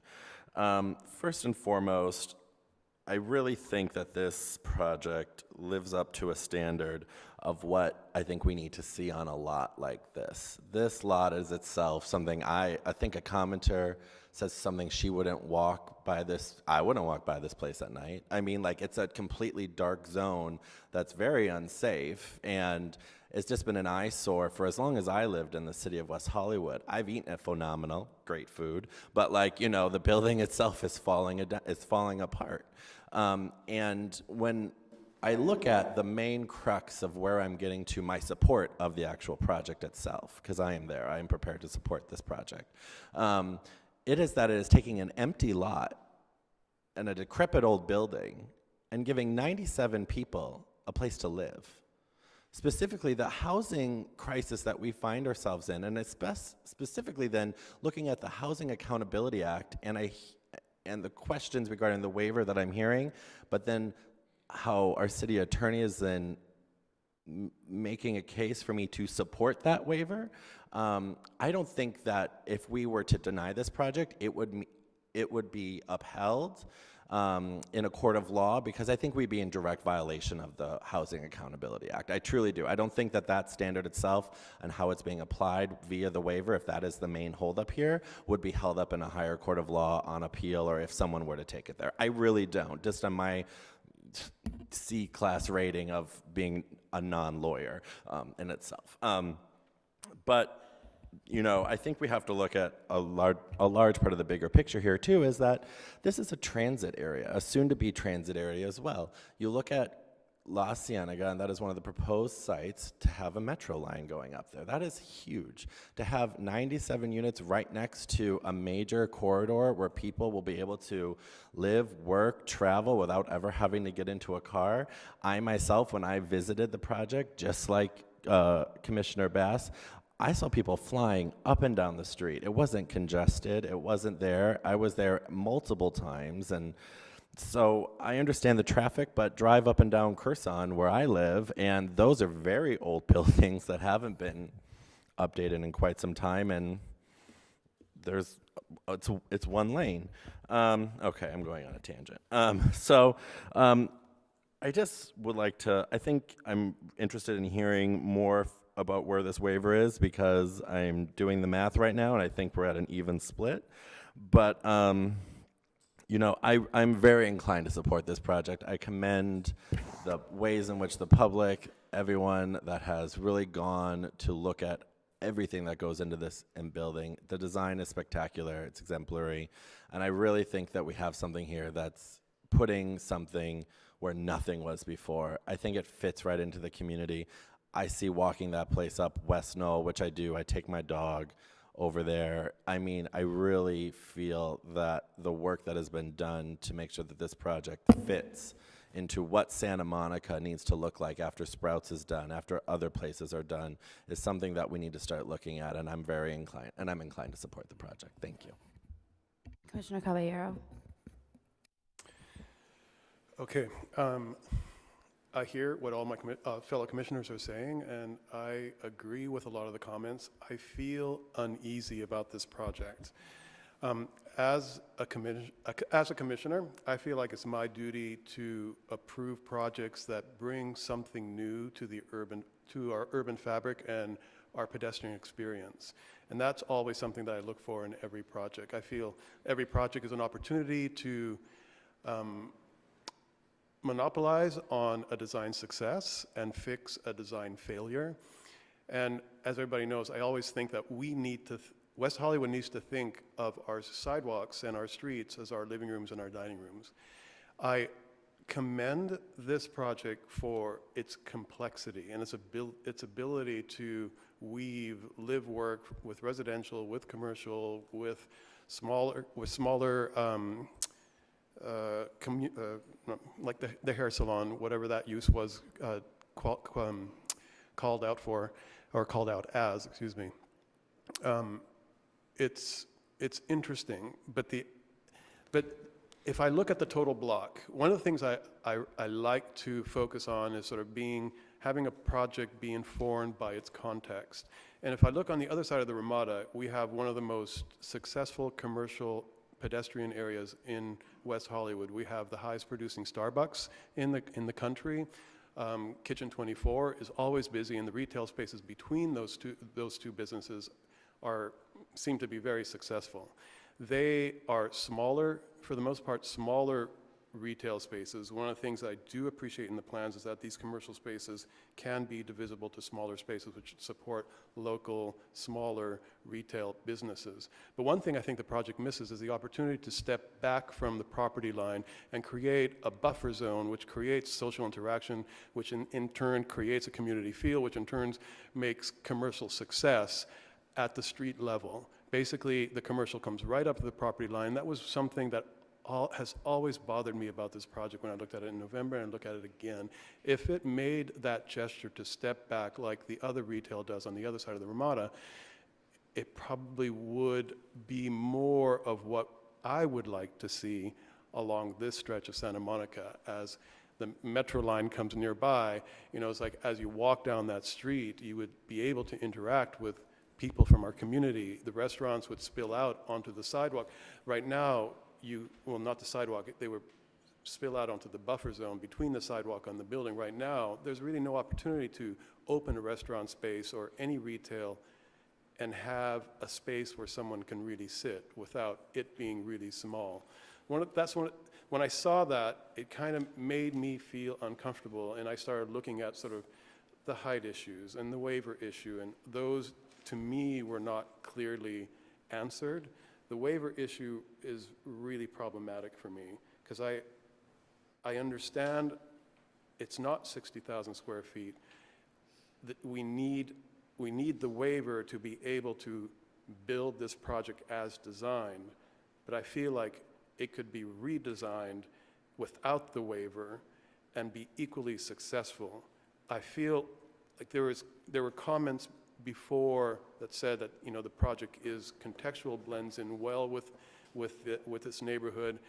I'm not so sure about that. I do commend the applicant for their response to the community, but I feel like, and I don't know the total history of this project, but they started with such a huge mass that it was an erosion process to the point where they found an equilibrium that gave us what we have now. But I still feel intuitively that it's still too much for this site, even though I like all the aspects and I like the intent of the project.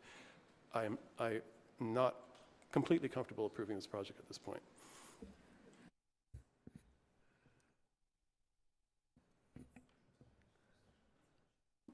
So as of right now, I am not inclined to support this project as it is being requested at this hearing. It doesn't mean that I think that I would want to reject it outright, but I'm not comfortable moving forward with it. There are a number of other issues that I have with it. Live work, again, California State Building Code defines live work as residential. We define it as commercial. Something is commercial here. Our short-term lease, I know that there's a condition in the staff report. The applicant shared with me when I met with them yesterday that this is not something they would be amenable to unless that has changed. So I don't want to get into a situation where we are opening ourselves up to an AKA situation. I am very concerned about that. But again, the waiver for me is, it's not a precedent that I feel comfortable setting. That's a hard line for me. I think I asked this question of staff before, but this waiver has been applied previously, right? So we have granted a waiver like this before. I think you said that, right, Jennifer? I think one. To waive minimum No, 60,000 not this square standard. feet. Not this To standard. grant a waiver under the density bonus Right, but law. not for the Limit of 60,000 square foot But no, that's spanning a different. commercial and residential zone. Do you happen to know off the top of your head what that was, what project that was for? Just so I can conceptualize what the waiver. If you can't, that's fine.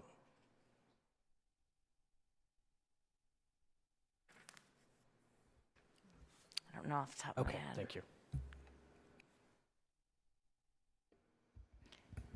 It may have been Sherborne. Excuse me? It may have been Sherborne, Beverly Sherborne. I think the commission directed staff to return with a denial, and after that, that applicant had revised the project, but that had different issues. I'm sorry to ask you something you don't know and That's okay. shouldn't have come prepared with it.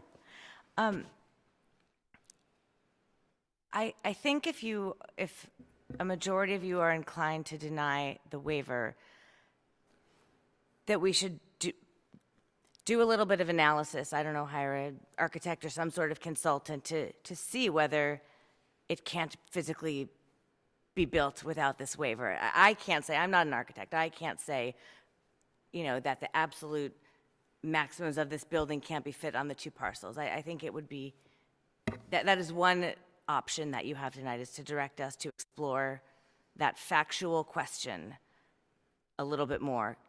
Does this standard physically preclude the construction of this project with the densities and concessions that they have asked for? I would feel very comfortable with that. Same. I have to reiterate my point. I feel, and I respect my two colleagues very much, but I just feel that they're misinterpreting it here, and that's where I am at it, and that's not a complaint because they're entitled to their own opinions. I just feel that it's based on what I've heard you say, Lauren, and how I've seen it and read it. I feel that it's a misinterpretation, and that I'm not there. I'm sorry. So which two colleagues do you respect? Because there are three of us, but. Well, Adam, I don't know about you. Here's but my other yeah. thing. I don't feel that they've demonstrated that they require it. And that is the requirement of a waiver, is that we can require as a commission that the applicant demonstrate that there is a need for a waiver. And I don't feel that they have done this. I don't. Again, I don't object to the project outright. I want to be very clear about that. But I think that there are, again, anytime we approve something here, we have to be careful for all of the things, all of the doors that it could open for us as a commission and as a city and as staff and as council down the road. And there are some slippery slopes here, no pun intended, that I really think merit a closer look. I could support the factual inquiry. I could support that. I think the need is demonstrated by 97 units of housing, including 15 units of affordable. And of course, we have a long desire to have live-work units, and we don't have very many. So this gives us at least some of those. That, I think, is somewhat compelling in terms of finding for a need, especially given the state's mandates. I think that because there is not a lot of case law to set for it sounds like there's interpretation, and I'm going to stick with I'm not inclined to change my mind about the waiver. I'm just letting you. There's not a lot of case law, that's totally true. Do we want to be the first case under the housing mandate like we were on Terra? Or do we want to set a precedent that we would do this for any project less than 60,000 square feet in our city to apply for a waiver to get things they wouldn't otherwise be able to get? That's what I'm not comfortable with. 7 units of housing, including 15 units of affordable, maybe. I'm not objecting to the housing, but I don't feel that the waiver is being correctly By- applied. by- Basically, we're just asking for due diligence. Right. I know you're not objecting outright, but by principle you are. And I think that is why I think Commissioner Alschel makes the case, and I think we are in flagrant violation of the Housing Accountability Act here by, I just don't think that if this, when we got our training, I just think that we are going to be in violation of it, and the objective standards that we are looking at meeting, I have to agree with Commissioner Alschel that I think those standards are being met, and I think we can do better. I actually think we can do better as a city, and I expect more of us. I need to make a decision that I can feel that I can get behind. I agree with you as life used to be, but I think under the current situation with the state government, any standards or codified requirements that we set up are sitting on the Windows ledge getting ready to be pushed out.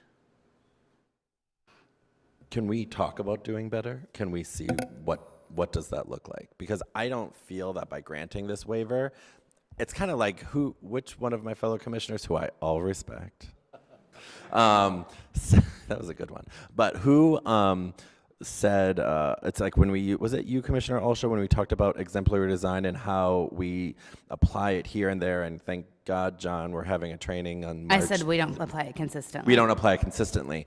But what does that consistent standard look like moving forward, I think is the question. But I think when we look at it here, with the practice of this waiver, the lack of case law, but the standard itself by therefore being the housing quotient, I think that standard that we're looking at how we would, if something were to come back next week with this and it was asking for the exact same stuff and it had no housing or 10 units or whatever it was, we could look at it a different way. I think it just doesn't meet that level of what this project completely excels at doing. And I don't think that we would run afoul at setting that precedent. I don't know. I mean, because I, like you at the beginning, had some of the same qualms about the waiver and really looking into it, and then really dove into it and I started interpreting it differently. That's the only way. I think that we're also, it says basically on, and I think that the city must grant the requested waiver unless the city makes a finding based on substantial evidence that the waiver would create an adverse impact to health, safety, and physical environment or historic resources for which there's no feasible mitigation, or the waiver is contrary to federal or state law. We can't do that. But we can also require that they've done, what I'm saying is that I don't think that they've demonstrated that they meet it. I Look, would like to know what you mean by we could do better. What could we do better? Well, I mean, for starters, the live-work units, if we're going to define them as commercial, which we do in the city, we're not getting the full amount of affordable housing that we could in this project. What I'm saying is that there is a better project that is possible to be built. Well, they could build it higher and taller. But and I then haven't we made. can get more housing in. Okay, but what I'm saying is that, again, I just can't. They're not Look, building I to can the be in the full height. minority here. It's okay. No. I can't make the finding that R4 units can fit on the R4 portion of this site. That is the crux of I'm not comfortable moving forward with this. It's okay. If we may not have a 3-3 vote. We may have a 4-2 or a 5-1. 60,000. But it's okay. 60,000 doesn't just apply to the residential, it applies to the total residential. Right, and it still doesn't meet it. That's the standard that I'm Still concerned doesn't. about. You're right. I only just wanted to mention in terms of there were suggestions that there be design changes, and we're not really at that stage to make design changes. So, in terms of your decision with respect to waiver, I appreciate your comments and all your thought on this. because it is not something that's been applied frequently, but I, would say it's either kind of yes or no, right, in terms of what you might want to do at this particular point with respect to the waiver. All right, let's call the question. Do we have a motion on the floor? If there's no motion. Commissioner Erickson's made a motion. Would you like to state your motion, Commissioner Erickson? Yes, I would like to make a motion to approve staff's recommendations. Let's see, where are all they? I have a lot of paper in front of me. I am moving staff's recommendation. I'll second. Seconded. Also, I should note, we're closing the public comment portion of the hearing now. Moved by Commissioner Erickson, seconded by Commissioner Buckner. Predictable. All right, that's actually not where I thought we were going to net out. All right, so we have, David, we have 3-3. We do. The motion fails. 3 noes, 3 ayes, 1 recusal. I would be happy to move Lauren's suggestion that we ask staff to study the question on the waiver. I would second that.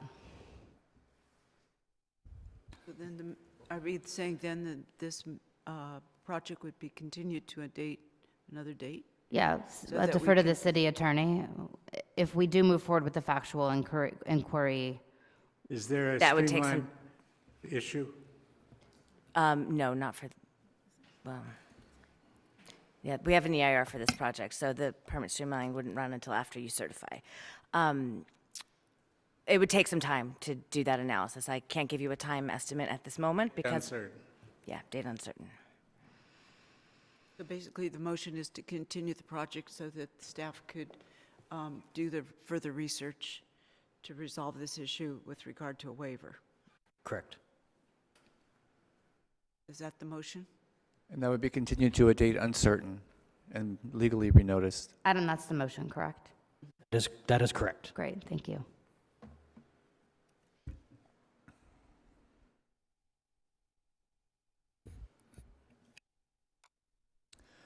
And that motion passes, noting the 5 ayes, 1 no by Commissioner Erickson, and a recusal by Commissioner Hoopengarner.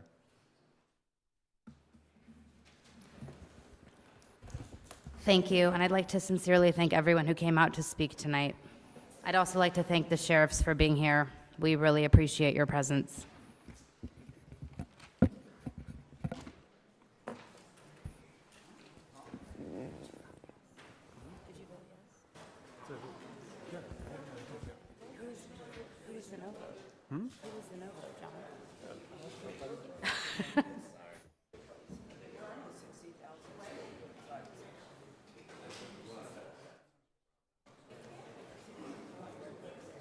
Oh, I've looked into it. I've talked to lawyers about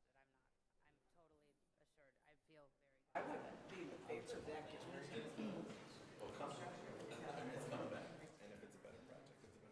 How long did it go?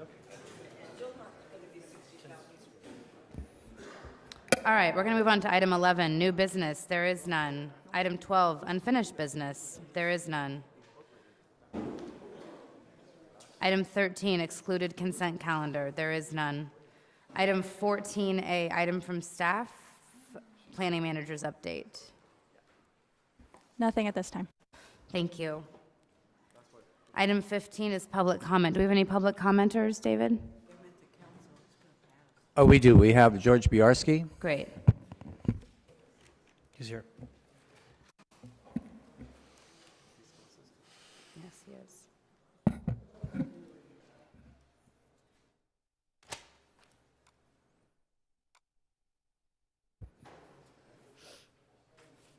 George Biarski, resident of WeHo. I'm sorry about the comments I made during the 85-55 discussion. I got carried away by sort of the paucity of certain language or provisions. But it was really, in a sense, talking about a general matter but in terms of a very large space. There were comments about noise abatement is inevitable. Dust particles are not inevitable. Things can be done differently. And I really don't know of any general provisions of how to handle excavation of soil. It seems to be a matter that's left up to each developer. According to what this developer was presenting, it's just about useless. The other thing that I've never really gotten a handle on is soil testing. There's never any presentation on that, and there doesn't seem to be much consideration of that. Santa Monica, that thruway was there in the 19th century. You have no idea of what sort of buildings were there before. I don't think anybody has an idea of what buildings were like in 1910, for example. And yet that does have an effect. It certainly has an effect because it's usually not discovered until much later and where the bad effect has already taken place. And I'm only saying this last point because I had a piece of property under consideration and there was a gas station on it. So I ordered level 4 testing, and it turned out that the gas station, the oil was a minimal concern. There had been a lead foundry and smelting right on that spot. And I don't think anybody, I may be wrong, but I don't think anybody really looks at this at all. Anyway, thank you. Thank you, George. Any other public speakers, David? No? Item 16 is items from commissioners. Does anyone have a comment? Commissioner Bass? Yeah, one of our public speakers tonight made the comment that he wasn't sure who staff worked for sometimes, and I just want to make it abundantly clear that, speaking for myself, I appreciate that that was an incredible amount of work that we saw presented tonight, and I appreciate all of the work that staff put into that, and I'm confident that you're working on behalf of the people of West Hollywood, and I appreciate that. Thank you. Yeah, I would like to echo that. I was gravely offended by that statement. I'm always offended when people attack staff when they're just doing their jobs, and I respect all the work that you've done on this project and many more, and I just don't understand why people say stuff like that. I wish I could, but you know where we are. But thank you very much because I appreciate the work. I agree. That, I think staff does amazing work, and we need to appreciate you more. We do appreciate you, even though it may not seem that way sometimes. We appreciate Lori. Yeah, Lori left. I do want to thank the sheriffs again for being here tonight. They're not always here, but you know, it's nice to feel safe up here. I would also note that I'd like to ask, as per Commissioner Hoopengarner's comment, John, you and I had talked about this earlier, but I just wanted to get on the record. I believe there are going to be surveys done for the commissioners and for council. Can you speak to that, just so that we know, like, that that's coming down the road? I just want people to know that it's on staff's radar.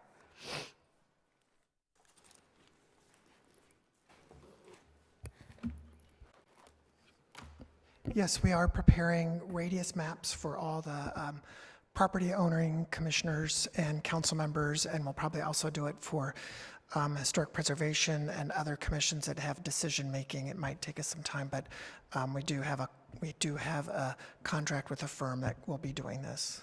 Great. And will those be surveys or graphical analyses? So they're not technically a survey. That my understanding from our engineering staff is people don't do the old-fashioned surveys in built-up cities anymore. Instead, they use all the tract maps and parcel maps from the county assessor's office. They recompile them, they're using the meets and bounds, and they recreate the map.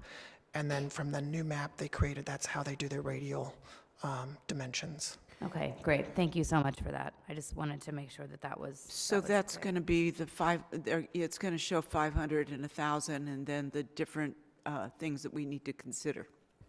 Right, because of the way we have to do our request for proposals. We did the first request when it was just the 500-foot rule, so we have to do another request for proposals to get the 1,000-foot radius.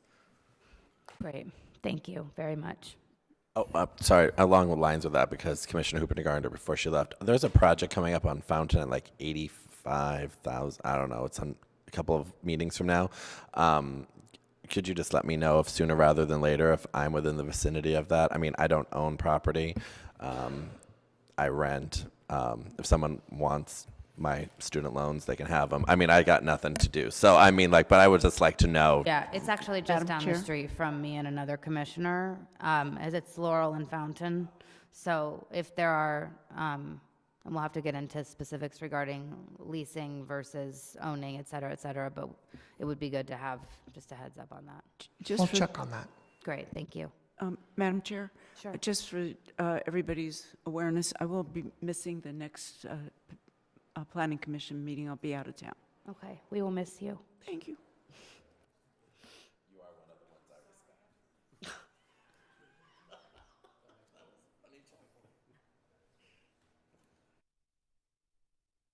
There's no one here to hear me. All right. Do we have any other comments from commissioners? Mercury's in retrograde, just kidding. And with that, I will adjourn this meeting. We will adjourn to a regularly scheduled meeting here, Thursday, March 21st, 2019 at 6:30 p.m. And by the way, I don't believe in Mercury retrograde, for the record.